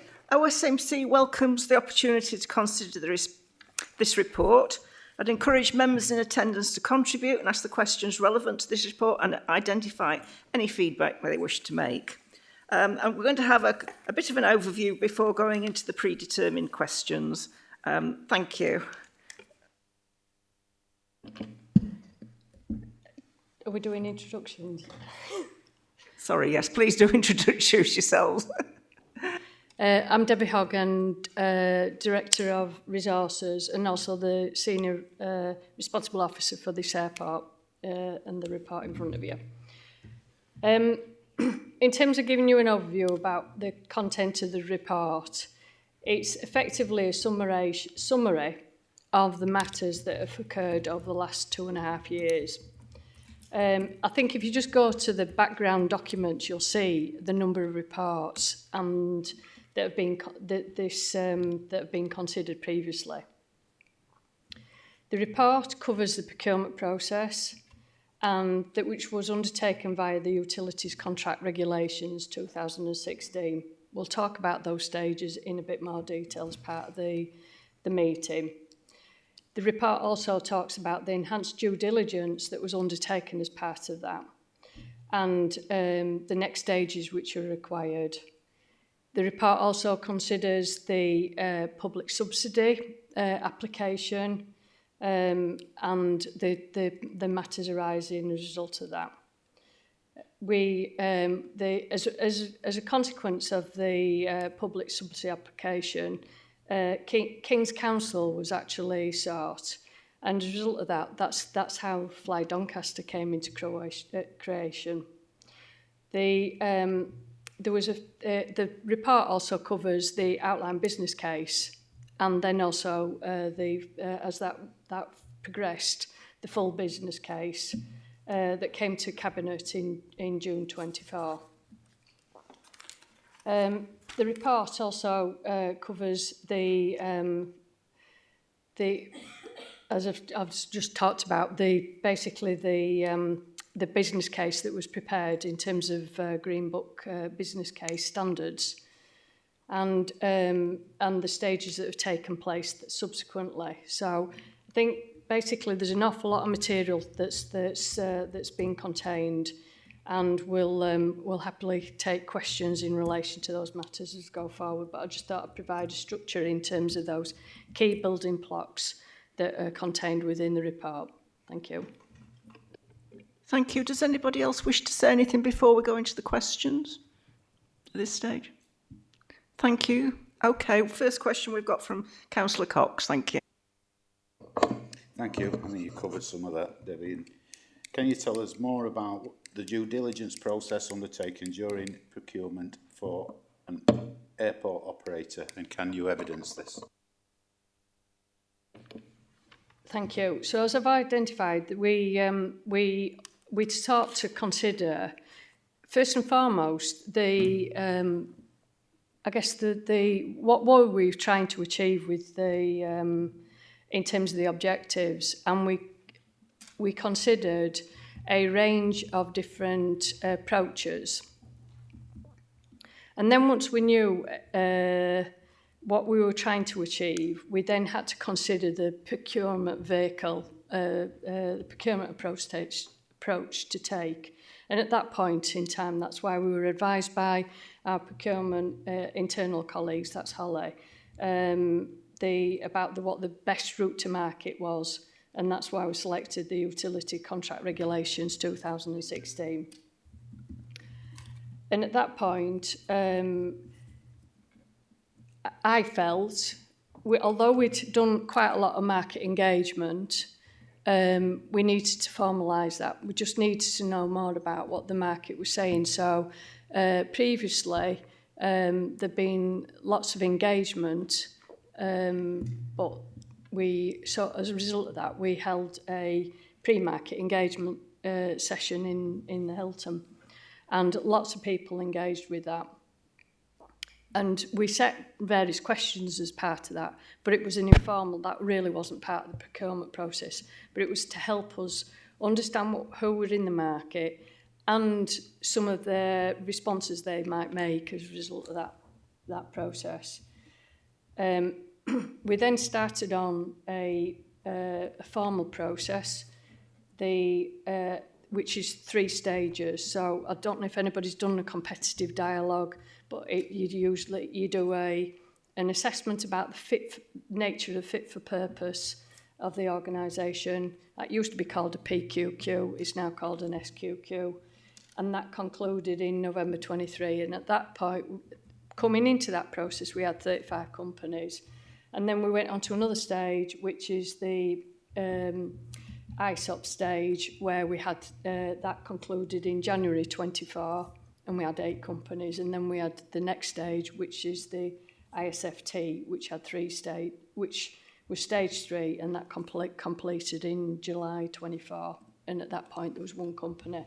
And I'm going to go into a little bit more detail to give you an understanding about what was required in each of those stages. So I'm going to give you a little bit of insight in terms of the types of questions we asked, and I'm sure that other colleagues will also chip in, because largely the evaluation panel is sat here, and we also supplemented that with advisors that we'd secured, and in some instances there were other people like Business Doncaster that contributed to it as well.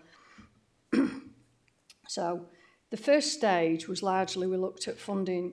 We asked questions about funding and financing. We also asked questions about the management of capital investments, projects of an airport or a similar asset. And we also asked about existing experience of owning or operating international airports. So at that stage, largely what it's doing is it's testing out what experience people have of doing the job. Yeah. And you'll probably guess when as I go through this, the different stages, because what you're doing is you're taking the engagement with the market, you're funneling down in order to ensure, it's a bit like an interview process. So anybody who's done interviews, you start off with a whole bunch of applications, you sift them, and then you sift them again, then you interview people.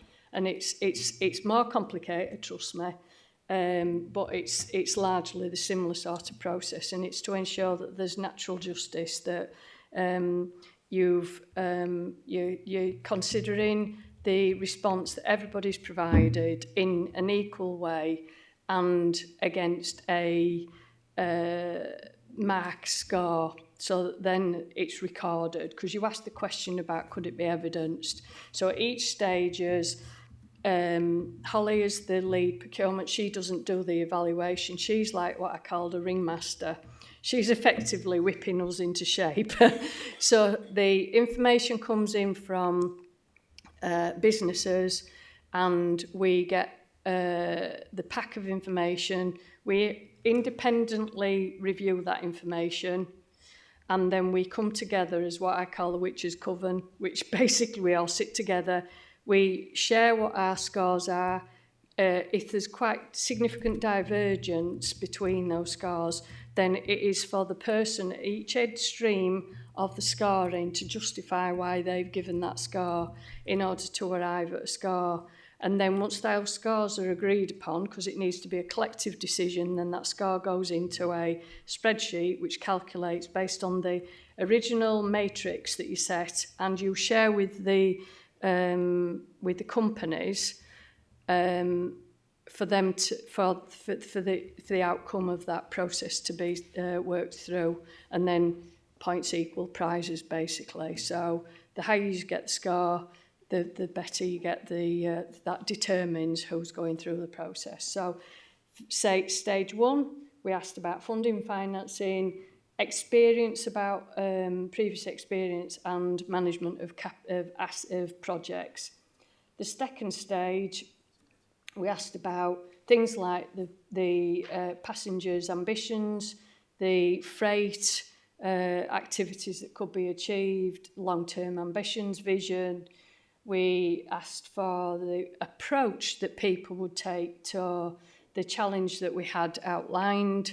We shared with them, for example, because we'd already done a condition survey of the site. We provide that detail as part of our bundle of information to the market. So we said, based on this, what would you think?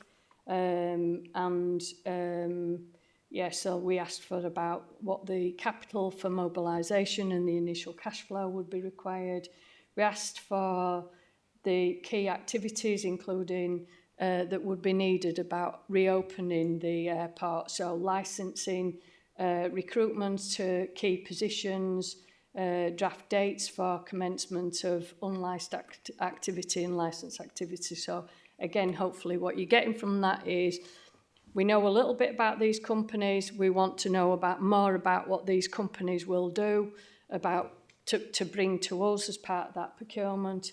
And then the third stage was structured more into three areas: a legal work stream, a finance and commercial work stream, and a technical work stream. The legal stream, which Scott led on, which if you want, Scott can talk to you about that, but it was looking at the lease and the loan. So I've just talked about we got an assessment of the condition of the site. We knew that there was significant capital that was required in order to get it reopened, and we wanted to understand the extent to which we'd set out a proposition about because at that stage we knew there would be a public subsidy.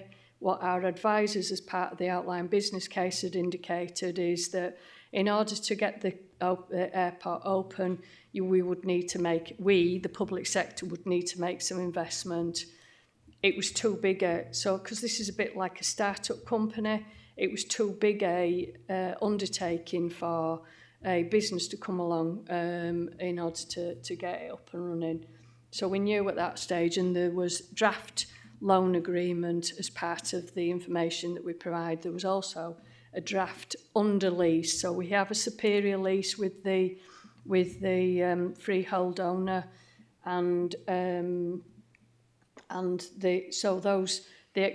we shared those documents as part of this, and we wanted to know what the bidders thought about those two legal documents.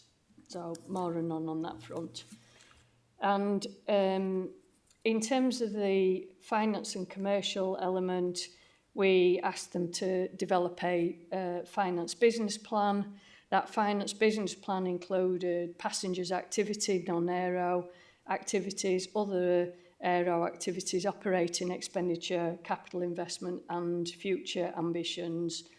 It also asked for information about what financial structure that the operator might propose as part of their solution, and the funding plan. We also asked about the lease payments, start-up capital loan. So you can see that element, there was a whole lot of information we asked for them as part of that. And then the third element was around, so largely Faye and myself had crafted that structure, and the spreadsheet that was the business model that was required had been developed by Ernst Young. So there was a template for people to complete, and so that the numbers behind that business plan were all there and available to us. And then the third element was the technical work stream. So that was the set-up plans. So how would they go about setting up the governance and decision making, relationship working and partnership working, and environmental and sustainability approaches. So we set a whole raft of qualitative questions so that they could respond, like in free text, about how they would respond to those different elements, and we scored on most aspects 0 to 5, and as I say, points equal prizes. So all these elements had received different weightings, and a bit like I was saying in the previous meeting, it was a subjective judgment about which areas were more important than others. But the formula that was arrived at in order for once we'd evaluated each part, would go into that element, and then that was set before we scored all the returns. So then that produced the outcome of the process. So hopefully that gives you a very much whistle-stop tour of a year in the life of the team, because that's how long those different processes took to do. Supplementary to that, I mean, what we've read from Munich and different Plymouth or whatever, FP, is, I mean, is Doncaster the operator? If so, does it have the experience required by CAA to reopen the airspace? Because there is, obviously Ross has said she wants flights going out of there by summer 26. It seems at this point, when you look at what Munich and FP are, their consultants, is what they're saying. So the operator would be Fly Doncaster. So have you vetted yourself in all this process? Because you've just told me how the question obviously was finding an operator. The operator is yourself. And these other people, Munich and FP, are consultants. So we indirectly are paying them for more information for you to operate. We know that CAA needs this information to reopen. It needs people that have the knowledge of how the airspace and everything works, because at the moment it's running unlicensed. So that means you can't bring anything in. And at this point in time, they are saying they are aiming to open for 2026. They're not saying it's going to be flights to Tenerife. So, I mean, there's a couple of things. I mean, obviously the question, do you have the experience? I can see that Christian's nodding, obviously knows what's needed by CAA. Are we going to get there? And can you give a guarantee that people are going to be flying to Tenerife in summer 2026?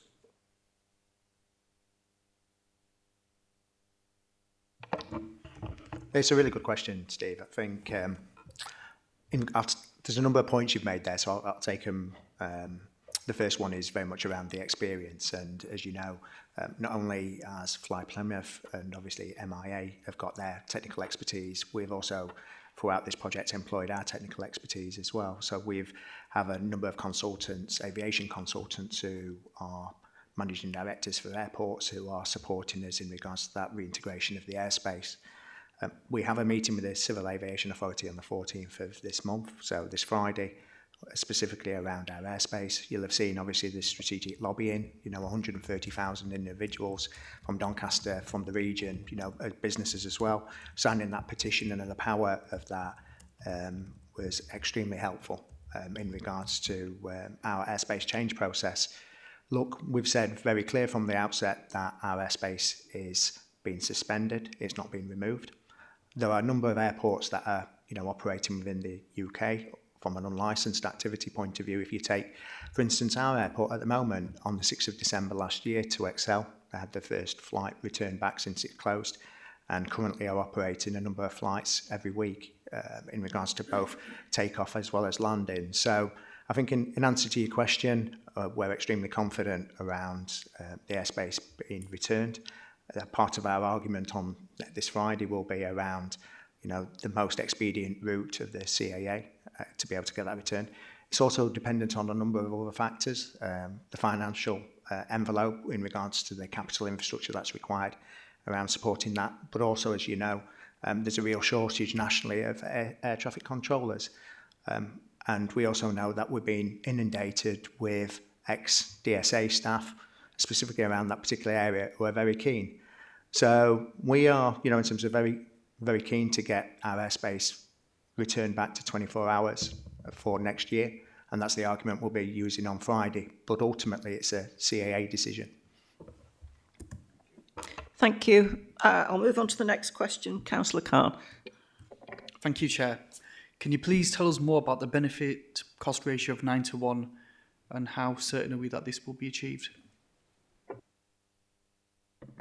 Thank you, Councillor Khan. I'll start on this and then Christian will chip in if there's any further points. As detailed in the report, it's the cost ratio has been generated from the, and as Debbie outlined, from the Green Book and the appraisal of the projects that might require public sector investment and has been undertaken by our experts, Jacobs, who have been commissioned to produce the business case.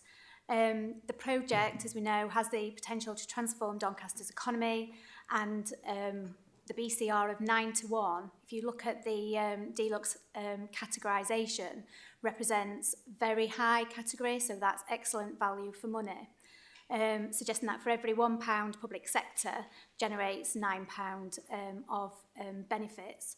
Now that includes not just the airport, but it includes the wider benefits as well. So it's across the Gateway East.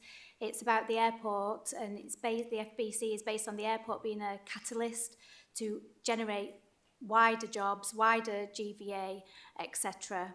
The costs are based on the financial plan, which, as Debbie outlined, has kind of been built up over the, throughout the project, really, in terms of starting from the financial viability assessment and then, further informed through the procurement and then incorporated based on and incorporated into the FBC. We are continuing to refine the estimates, and as it incorporates into the report, anything we can do to reduce the public sector investment will actually improve the BCR, etc. A BCR of projects are progressed on a BCR of 1:1, providing it delivers the the outputs, provided it delivers the original scope. So a BCR of 9:1 is, as I said, very high. I think it will require considerable collaborative working to deliver. Whether we can say how certain we are it can be achieved, it's currently being assessed as part of the Simco process, so it's been submitted and we'll go through the external assurance process. I think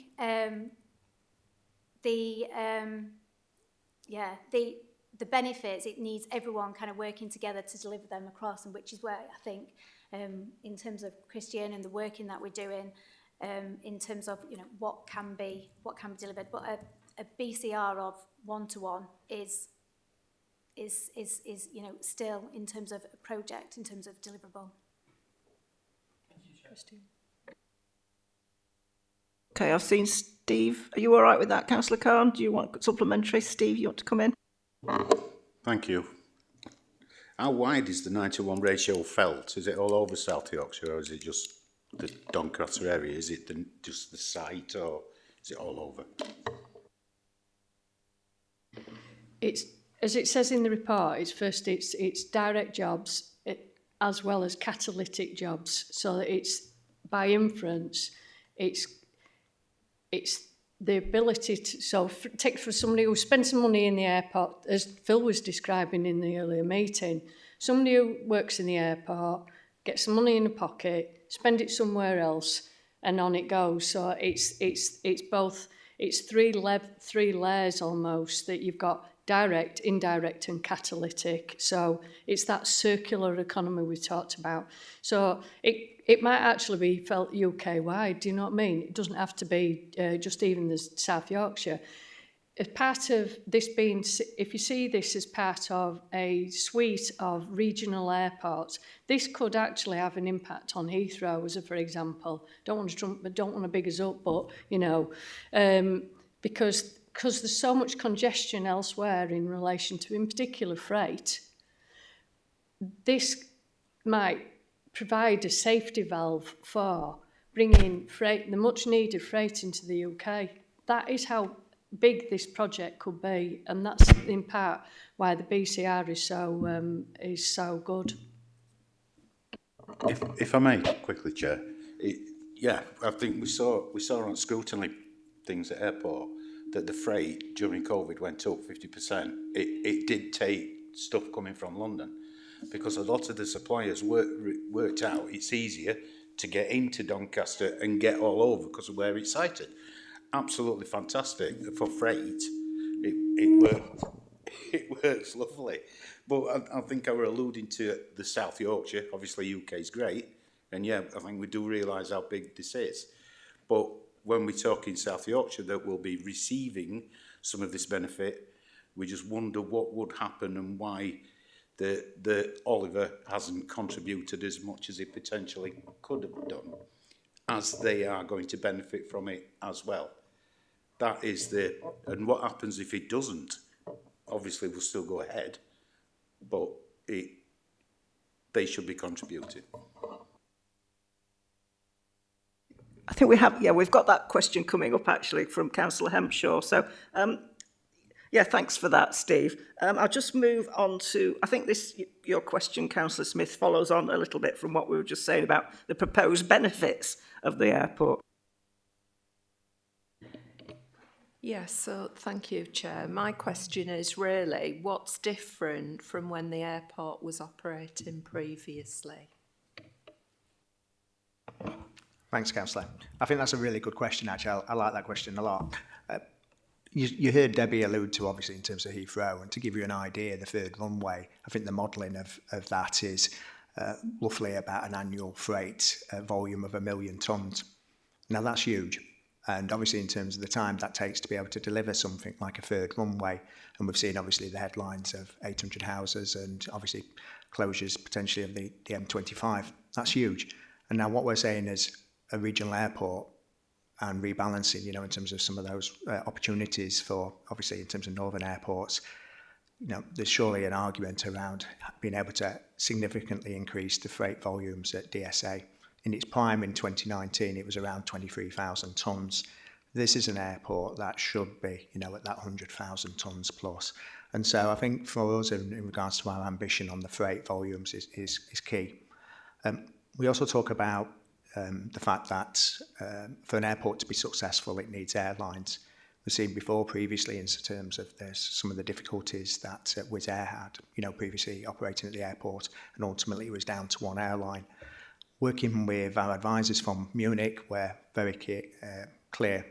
We want to target a number of airlines, and have already been having those conversations for over 12 months with certain airlines.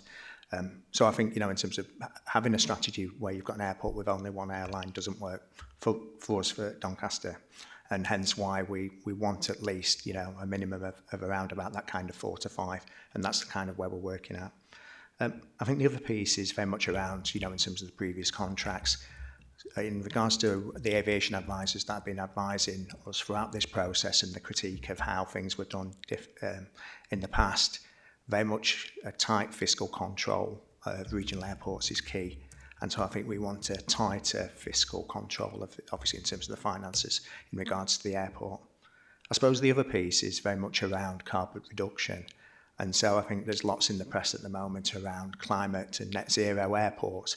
But actually, we've got an airport that's, you know, probably at this moment in time, it's not that very much in terms from a greening point of view. Now that offers, in terms of opportunities around energy capture. So I think there's something for me around the airport and how do we, in terms of help to meet that kind of 2050 net zero ambition as well. And I think the other piece, not so much from a financial point of view, but it's that education piece, and very much how do we hard bake the education piece around all the institutions, so whether it's primary school or secondary school or university technical college or even the universities in our region or outside, how do we hard bake the kind of education element into the kind of the South Yorkshire Airport City programme? And that's the conversations we've been having privately behind, in terms of the closed doors with those education providers. So I think on a number of fronts, hopefully it will feel, in terms of very different.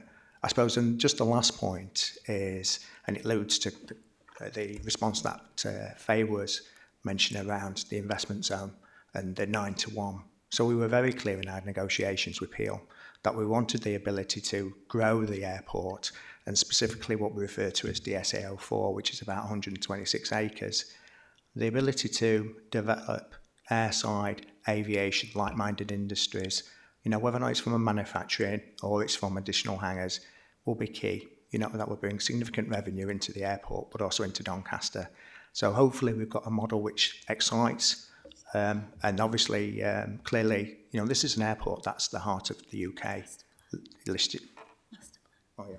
Sorry. The other just final comment is currently we're working with Turley's. So Turley's in co-production with ourselves and Peel produced a wider master plan for the whole locality. So not only for the airport, but also for Gateway East. That was signed off by Peel and Turley's last month. It's on the public domain now. We've asked Turley's to do a more of an in-depth, detailed piece, specifically around the airport and all those opportunities that have presented themselves, as well as the SAL4. So we hope to kind of get that finalised by the end of this month. But hopefully that kind of master plan will show, in terms of the general public and businesses, some of those really exciting opportunities that have presented themselves to us. No, thank you. Can I just sort of summarise a little bit from what you were saying there? Is the difference the will to do this? I think partly, yeah. We've got a really exciting team here. In terms of looking at, but not only in terms of City of Doncaster Council colleagues, now obviously in terms of Fly Doncaster colleagues, but also in regards to our advisors. Munich, as well as our aviation advisors, I've been so impressed with, the Munich leadership team that have come over. They've got a successful airport which is running around 40 million passengers and around 400,000 tonnes of freight. They've got bold ambitions, and we want to capture some of that and have it here in Doncaster. So, yeah. Thank you. Another question from Councillor Cox. It's me again. Why was it not possible to gain more private investment? Thank you, Councillor Cox. I think, as Debbie explained in terms of the procurement process, we spent significant efforts during the summer months as part of that kind of, that further due diligence to see whether we could get private sector funding. Several months, several different, we must have had a list of 10, 11, 12, a list of, avenues that were being explored and, continuing to kind of have a look at, progressing, what's the update on theirs? Is there anything further we can provide on theirs? There was significant amount of time and effort that kind of went into that, seeking external private investment. And unfortunately, where we were at that point in time, due to I think the complexity of the proposal, the risk in terms of, it's currently closed, opening.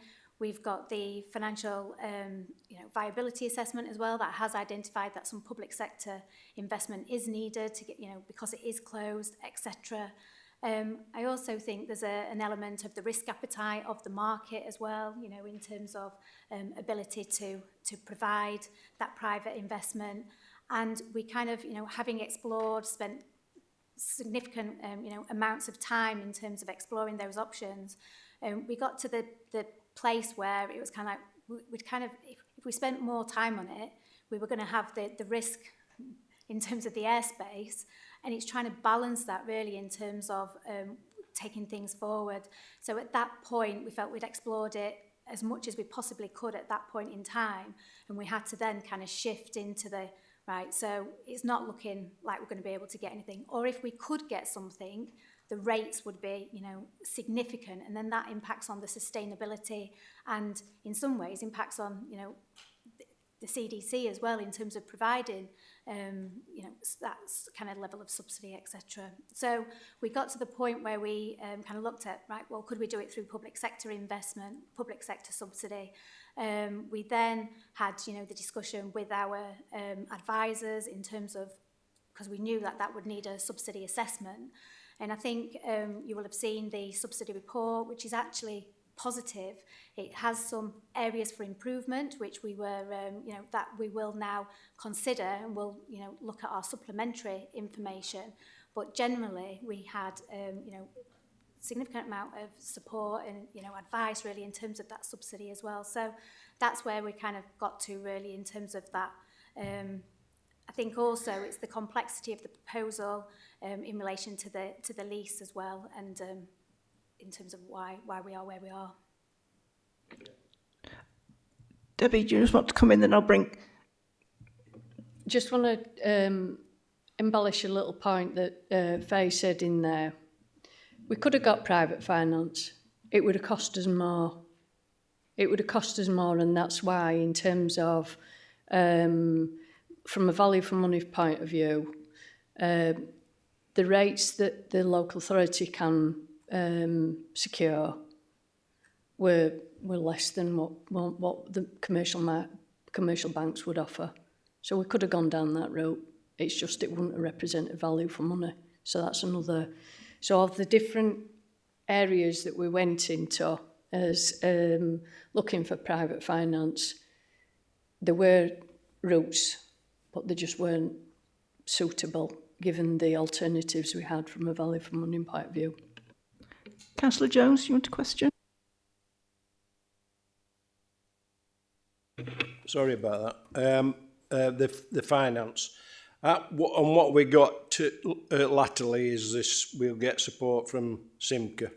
And I just wondered why, in the first place, we didn't take on board the fact that some of the money now comes from Simca via the excess investments from all the South Yorkshire authorities, and we didn't look at offering the share values from each of those authorities to actually come on board, which would have been additional to money to that process, plus the fact that they would have accepted, to my mind, that the interest that they'd accrued over this period of time would have been also available. Just a point that creating a single entity as a company doesn't, you know, putting all the eggs in one basket doesn't seem right to me. It's a question that you may answer later, I don't know. I just feel as though that would have been ventured, and I've not had it ever mentioned at all. All I've heard is that other people are not interested. So take that point on board, please. I think, I must say at this point in time, I've been involved in this process with Christian and obviously from aspects of the officers. I have confidence in what I'm being faced with, but latterly I wasn't told that we were forming a company. While the mayor's here, I'm just saying this. Take people with you. Take people with you. Don't put obstacles that we're not quite sure of in front of us. And so we can understand it. And that's why we sat it. That's why we actually called an extraordinary meeting, which is obviously not part of the process. We wanted all councillors to be aware of the issues that we face. But in real terms, it's those small things that get probably forgotten and not related to give us the confidence, not us, but councillors the confidence, because they are going to make the final decision. Thank you for that. I mean, we've got a question that talks about risks, so obviously we'll take that into consideration. Councillor Khan, you've got a question about the timescale? Yeah, just a quick one about why the timescales have been so tight and why we've had to move in the way we have. Thank you. As I alluded in my opening remarks, if you look at the timetable we've been going at this, I think because it's always good to look back. Our first report to full council was on the 17th of November 22, and we've taken 7 reports since that point. So it might feel that it's tight, but it has been going on for some time. And in particular, I just, as part of my little sort of preparation for this, I looked back at the Rule 16 report that was signed on the 20th of March last year. And at that point in time, what it did is it communicated to decision makers that we were entering into a fundamental lease, and they also set out the funding arrangements in order to authorise those. The reason why I pulled that out is because at that point it also, in paragraph 16, outlined that within the lease arrangements included break clauses. Now those break clauses were mutually agreed, but set a framework, a time period of 7 years in order to give us sufficient time in order to get the airport reopened and operational and start the development. As such, that takes us up to the 20th of March 31. So in part, time has been on our mind all this time, because whatever we've been doing, we've worked as quick as we possibly can, because the time it takes to do the preparation, you heard all that procurement process that we went through. That has taken time away from actually reopening and mobilising the airport. We need as much time to do that in order to achieve passengers, freight activity and the development activity that Christian referenced as part of the wider Gateway East development. So we can't dawdle. We've had to keep going at pace, and this has meant that things have got so in when Faye was describing what happened in relation to the finances, we went down those different opportunities as much as we could, but then we had to make a clinical decision. We could have found something, but we'd have lost time, and we had to balance up that time versus the benefit, when at the same time we have run multiple tracks of activity. So as Faye's described, we developed the outline business case, which then became the full business case. And it was clear in that there would need to be a public subsidy. It was also clear that there were massive opportunities as a result of the investment. So that's the balance we've been, our environment we've been looking at all along. So hopefully that it does feel like each stage has been really tight. Living in the project, everything we've done, we've had to execute really tight times to matters, because each part of those procurement exercises, our advisors were saying, this could take you years, and we've gone like, no, we ain't got years. We've got to get on with this. So we've largely, all the way through these different stages, we've been conscious of that time, in part because of the environment we've been operating in. Thank you. I've got a question from Councillor Cox. Thank you. I didn't get a response to me passenger flights for 26 as you're talking about time.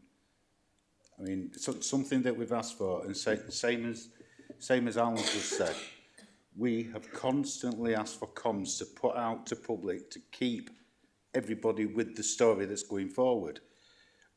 Haven't we, Christian? We have. And we have received, up to press, nothing.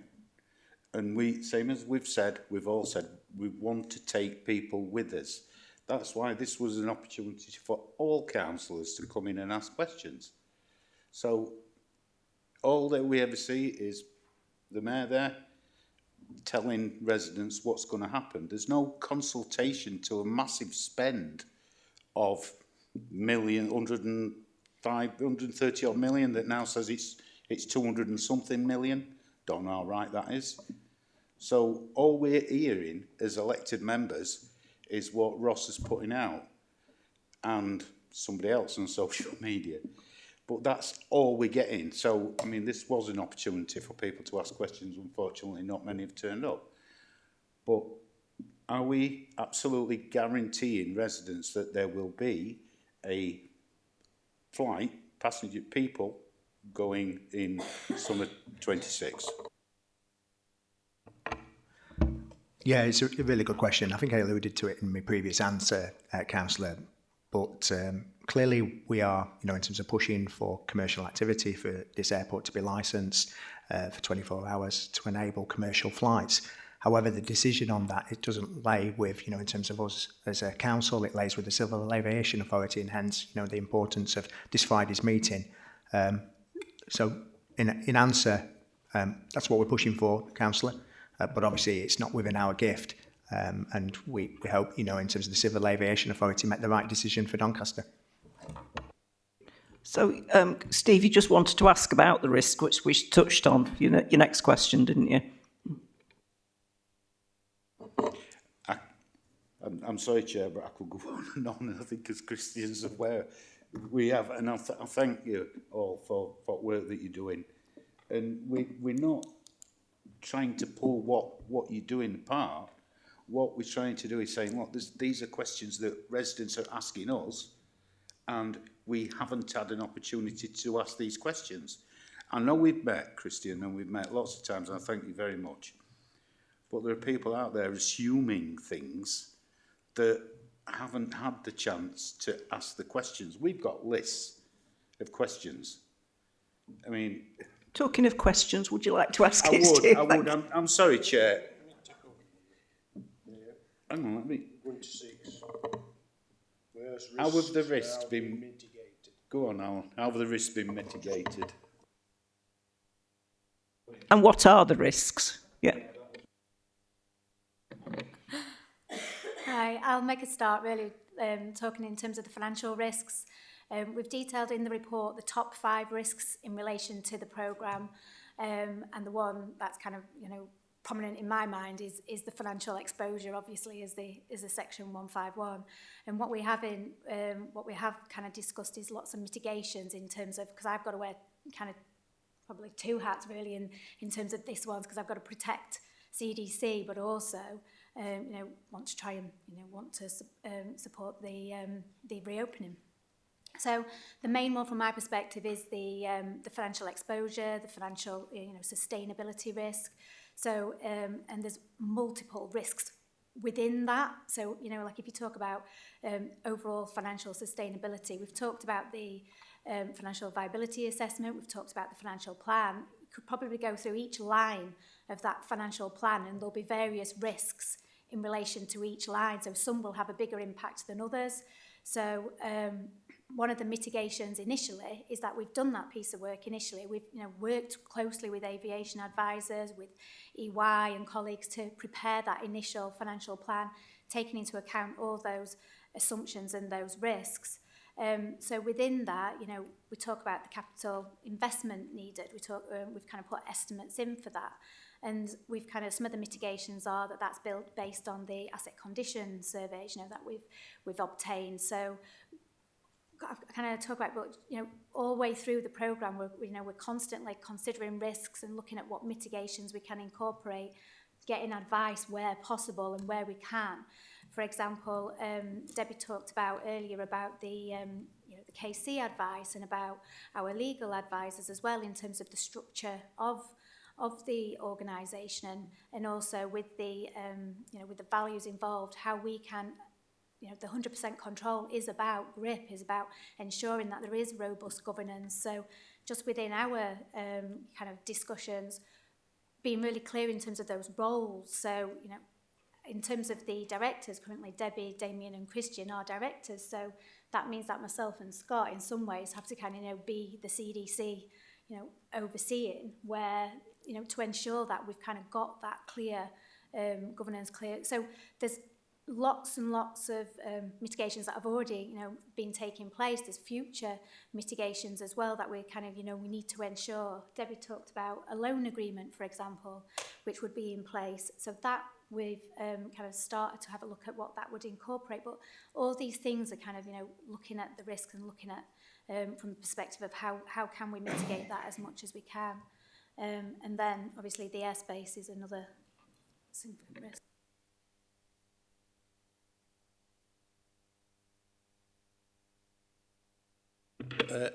Christian, I'm finished. They aren't finished. Go on then, Christian. Thanks, Councillor. He was just, look, we've got a full risk register, as Eddie, you know, in terms of detailed programme you'd expect.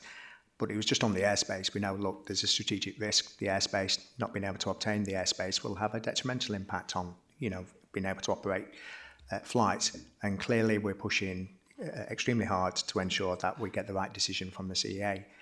The negative from a risk and an impact point of view would be, as you can imagine, you know, an airline, the likes of, for instance, a TUI or an EasyJet, would require at least 12 months notice. And obviously, what we don't want to do is have these, you know, airlines get entrenched into other airports to be the detriment of, obviously, moving into Doncaster. So the importance of the airspace cannot be, you know, in terms of stated.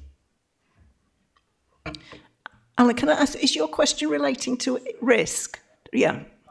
I mean, as I said before, my comments, and you can go back 6 months and ask you the same question about airspace and the importance of it and making sure that was guaranteed. I do ask a question. You had a recent visit by central government. Was the implied requirements on the airspace put to central government and the urgency and the need for that to be the foremost on the list? That's one question. The other one is that I have a problem with the actual limited company and Doncaster, where the officers seem to be financial officers of the same. And therefore, I'm not sure, and I've not seen the memorandum of understanding, and I know that's coming, presumably, that within that, it defines those people responsible. And that's one of the issues I've got, is who is responsible for those risks and the financial aspects. Because presumably, from my point of view, as I see it now, is that the council will give you the loan. And therefore, it's not that person that sat there as a council officer. It's the person who's the director of that company. I wanted to understand the legal implications of how that works.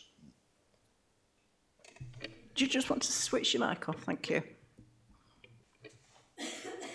I'll take the second part of that question and then pass Christian. The other part, there'll be a separation of duties between the company and its directors and the council's responsibility. I think Faye's already alluded to that in one of her earlier responses. So effectively, decisions that are made within the council about its relationship ongoing with Fly Doncaster, once we get to that point, and that's still some way down the line, won't involve those people who are directors of Fly Doncaster. And as you probably know, companies change over time anyway. So effectively, I know we've had this conversation outside of here before. At the moment, Fly Doncaster exists on a piece of paper. That's all it is. It doesn't have a bank account. It doesn't have any money. Doesn't have any powers. Doesn't have any leases or anything. All of that would be things to come, including the finalisation of the memorandum and articles of association about that company, its internal governance. I don't know, you're on a company, you're on something like your home, so you understand some of how this works. All of that is yet to be finalised at the point prior to when it would take over the lease of the airport and it would start operations. So the people who are directors now may not always be the directors. They may change over time. The three officers who are the directors at the moment, it's right that they're the directors now, But actually, as it becomes more of an operational airport, it may well be that other people with different skill sets are brought in, and their role changes. But effectively, in law, the directors of a company's first responsibility is to the company, so therefore they won't be taking part in decision making about giving further money to the council to the company going forward. That's very much set out, and when we've talked about how we would run delegations of further decision making, it's always been Faye and I as Section 151 officer and monitoring officer, rather than Debbie in her role, that we would represent the council, because clearly the directors, one of which is Debbie, would need to reflect on their role as Fly Doncaster rather than their role at Doncaster Council. So those things are being thought of, and that those protections will be put in place going forward at the right time. But we're not there at the moment, frankly. That's some way down the line, and there'll be lots and lots of... And what you've explained goes some way to doing that, so that I know that I've got confidence in what you're doing. Otherwise, I haven't. I'm grasping in thin air. Myself, I might be a lot of people, members of this council, who actually can understand a great deal more than me. But the other question, or add to that, is there any possibility that I know as a board member of St Leger, that some of the aspects of St Leger are underwritten by the council?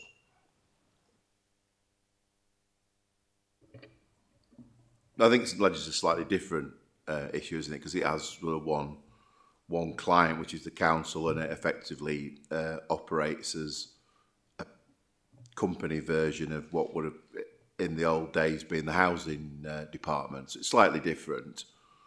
But yeah, I mean, Fly Doncaster would get its money initially through the loan and then through trading activity. So its money will only really come from those two sources, at least initially. But again, I think as you... I would like to move... It's to understand... Yeah. Is the implications to that is that, yes, we will be underwriting it to a certain extent. I didn't say it's like St Leger, you don't underwrite it all. Hang on. I'm just going to bring Debbie in, and then I am going to move on so that somebody else can have an opportunity to ask questions. Debbie, yeah. I think you've given us a sense of the concerns you have. And what Scott said, and just to emphasise, at the point we need to take those decisions, that will be subject to another report. So we'll see you at another meeting. Okay, thank you. I've got Councillor Hempshaw to ask a question. Thank you. So it's great to hear you describe the airport as the beating heart of the UK and possibly the North. And I'd like to thank you all for your hard work and enthusiasm up to now, and there's a lot more to do. But what I'm hearing is that you're saying that Doncaster could be the third runway for Heathrow. It's the third runway in waiting, you know, and it sounds like it'd be a lot simpler than what they need to do to create their third runway. So I'm just putting it out there. So I've got two questions, and if Chair will allow this, can I join them together? Because I think Yeah, you can. So firstly, what are we going to name the airport? Is it going to be renamed, or is that still up for discussion? In all honesty, Councillor, I think it's one for the future. To be honest, I think our sole focus at the moment is getting this airport operational. I think, you know, from a renaming point of view, just in terms of the rebranding, could be extremely costly, and we need to, you know, there's implications of that. But actually, in terms of our focus, is very much around, you know, getting this airport operational. So I think it's probably one to decide in due course. Thank you, because I think people in Doncaster want ownership of the airport, and we've had Doncaster, Sheffield, and now it's South Yorkshire Airport. And I personally would like to see it go out there to maybe ask what people want to call it, like we did with the council when we became a city. And that's why I'm leading to the other question, and that is why is CDC, obviously Doncaster Council, providing the gain share money if the project is to benefit the whole of South Yorkshire and the mayoral combined authority? You know, if we're paying for it, can we name it? Can we have it as our own?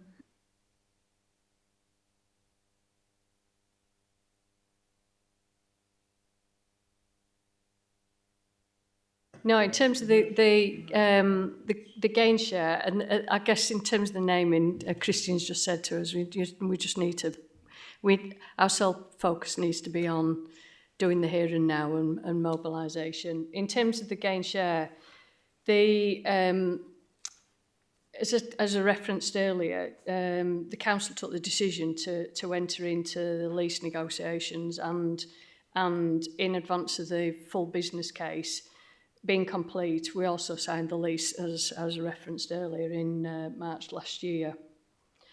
What we knew is that the gain share resources had been allocated to, so Faye sort of talked about the finance and the challenges we had there, and the gain share money had been allocated to each constituent authority. So we get 22.1% intake of the gain share funding, and that's why we knew at the point when we were having the discussions about the funding that we had a plan B, and that's partly the funding will come. Funding will come to us, and yeah, that'll help in terms of supporting the reopening of the airport.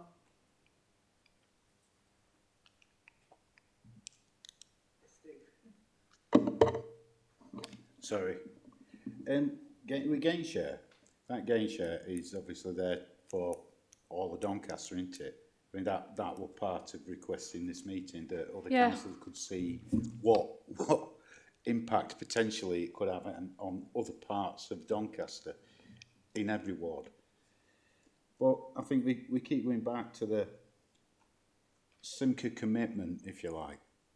There doesn't seem to be much of a commitment. What would happen if Oliver come the summer decides, yeah, it's too much of a financial risk, I don't want to play that game, or it's not achieving the zero targets I'd like to achieve? You know, because there's lots of cop-outs for him, isn't there? There's lots of ways out that he could take. What would happen if that came? Would it be a case that, yeah, it works, freight, but again, that decides on airspace? But what would happen? Because it's scary, really. Probably what I would say is, going back to a bit of Faye's point around the business case, the business case opportunities speak for themselves. There's such a compelling case that we're fairly confident, as we have been all along, that whatever's put in front of us, we'll be able to demonstrate there's a good business case and a rationale for the resources needed. And that's in part why I'm saying that the monies have been allocated, and the mayor's made it clear this is a top priority. So it does, as you rightly indicate, have an impact on there's not the resource. We can't spend money twice, so that money won't be spent somewhere else in the city. But again, coming back to all the jobs, the indirect jobs, the catalytic, and the benefits in totality, they're going to permeate right across the whole city. So that's in part why seeing that bigger picture about utilising that resource, it's such a compelling argument about why the investment's needed for the airport, because of the discernible benefits that arise for everybody. Yeah, and then I'll bring Glynis in after Thank that. you, Chair. Leanne, if she, excuse me, one of the things just a second. And Leanne, if she wants to follow up anyway on that question. Okay, yeah. I'm okay, thank you. Right, Alan, if you want to ask a question, then I'll bring Glynis in. Just from my recollection, gain share was a yearly advance. So you've got that advance that's coming this year. It repeats it for how many years? Just 26 years. And I think this is a point that you've got to get over to councillors. They're not being involved in South Yorkshire, and it's in the way it works as such. So it's not money you're only going to get the once. It's over that period of time that you can look at using that. So after we've used that, we might say, or the mayor might say, I mean, I suppose it comes down to councillors, because it's got to come to council for agreement, is that the mayor say, I think we ought to go a little bit further, we can support it a little bit further if it's not shown that it's the investments created what we thought initially, but eventually it will do. And I'm same as you. You're looking at why we're building Heathrow. That's why it's the question about central government. You know, you should be out there jumping up and down saying, this is what we've got to do. But be aware, it's not just that one pot of money once. It's every year. And that's one clear thing that you ought to make sure that other councillors know. Mayor Jones, you want to come in? I'm not here to fight the battles for Heathrow. I'm here to seek to push Doncaster and stimulate the economy of Doncaster. It has to come via the South Yorkshire MCA. We're talking about a name, so it's called South Yorkshire City. That's wider than the airport. It's all the different landing behind it and going forward. But this government has actually said they are here to support us and get the airport open, which I'm delighted to hear. And I have asked, we would like to see you working alongside us so that we can draw down monies as appropriate.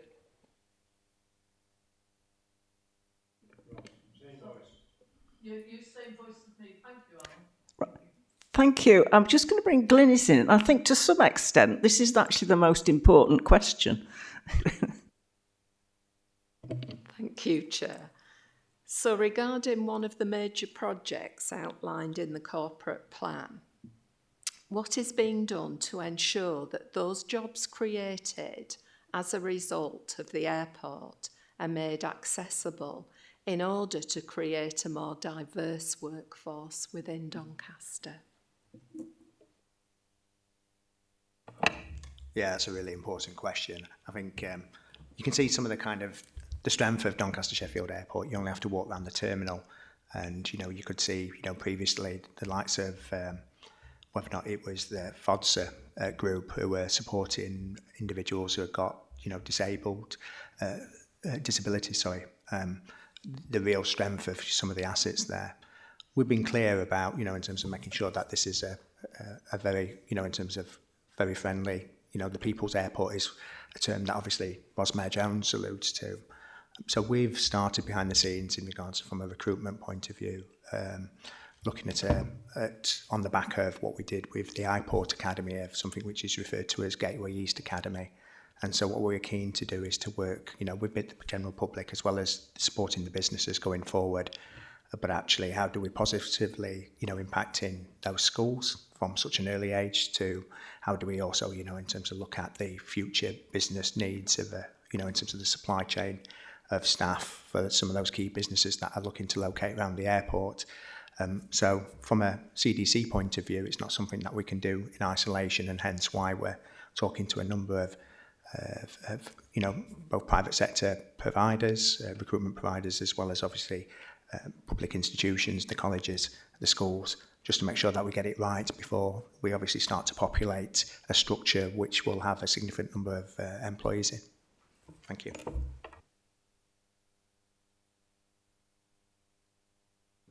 Okay. Yeah, I've just, honestly, any questions that we have come to the end of the sort of predetermined questions. Anybody got anything they want to ask that's not been covered?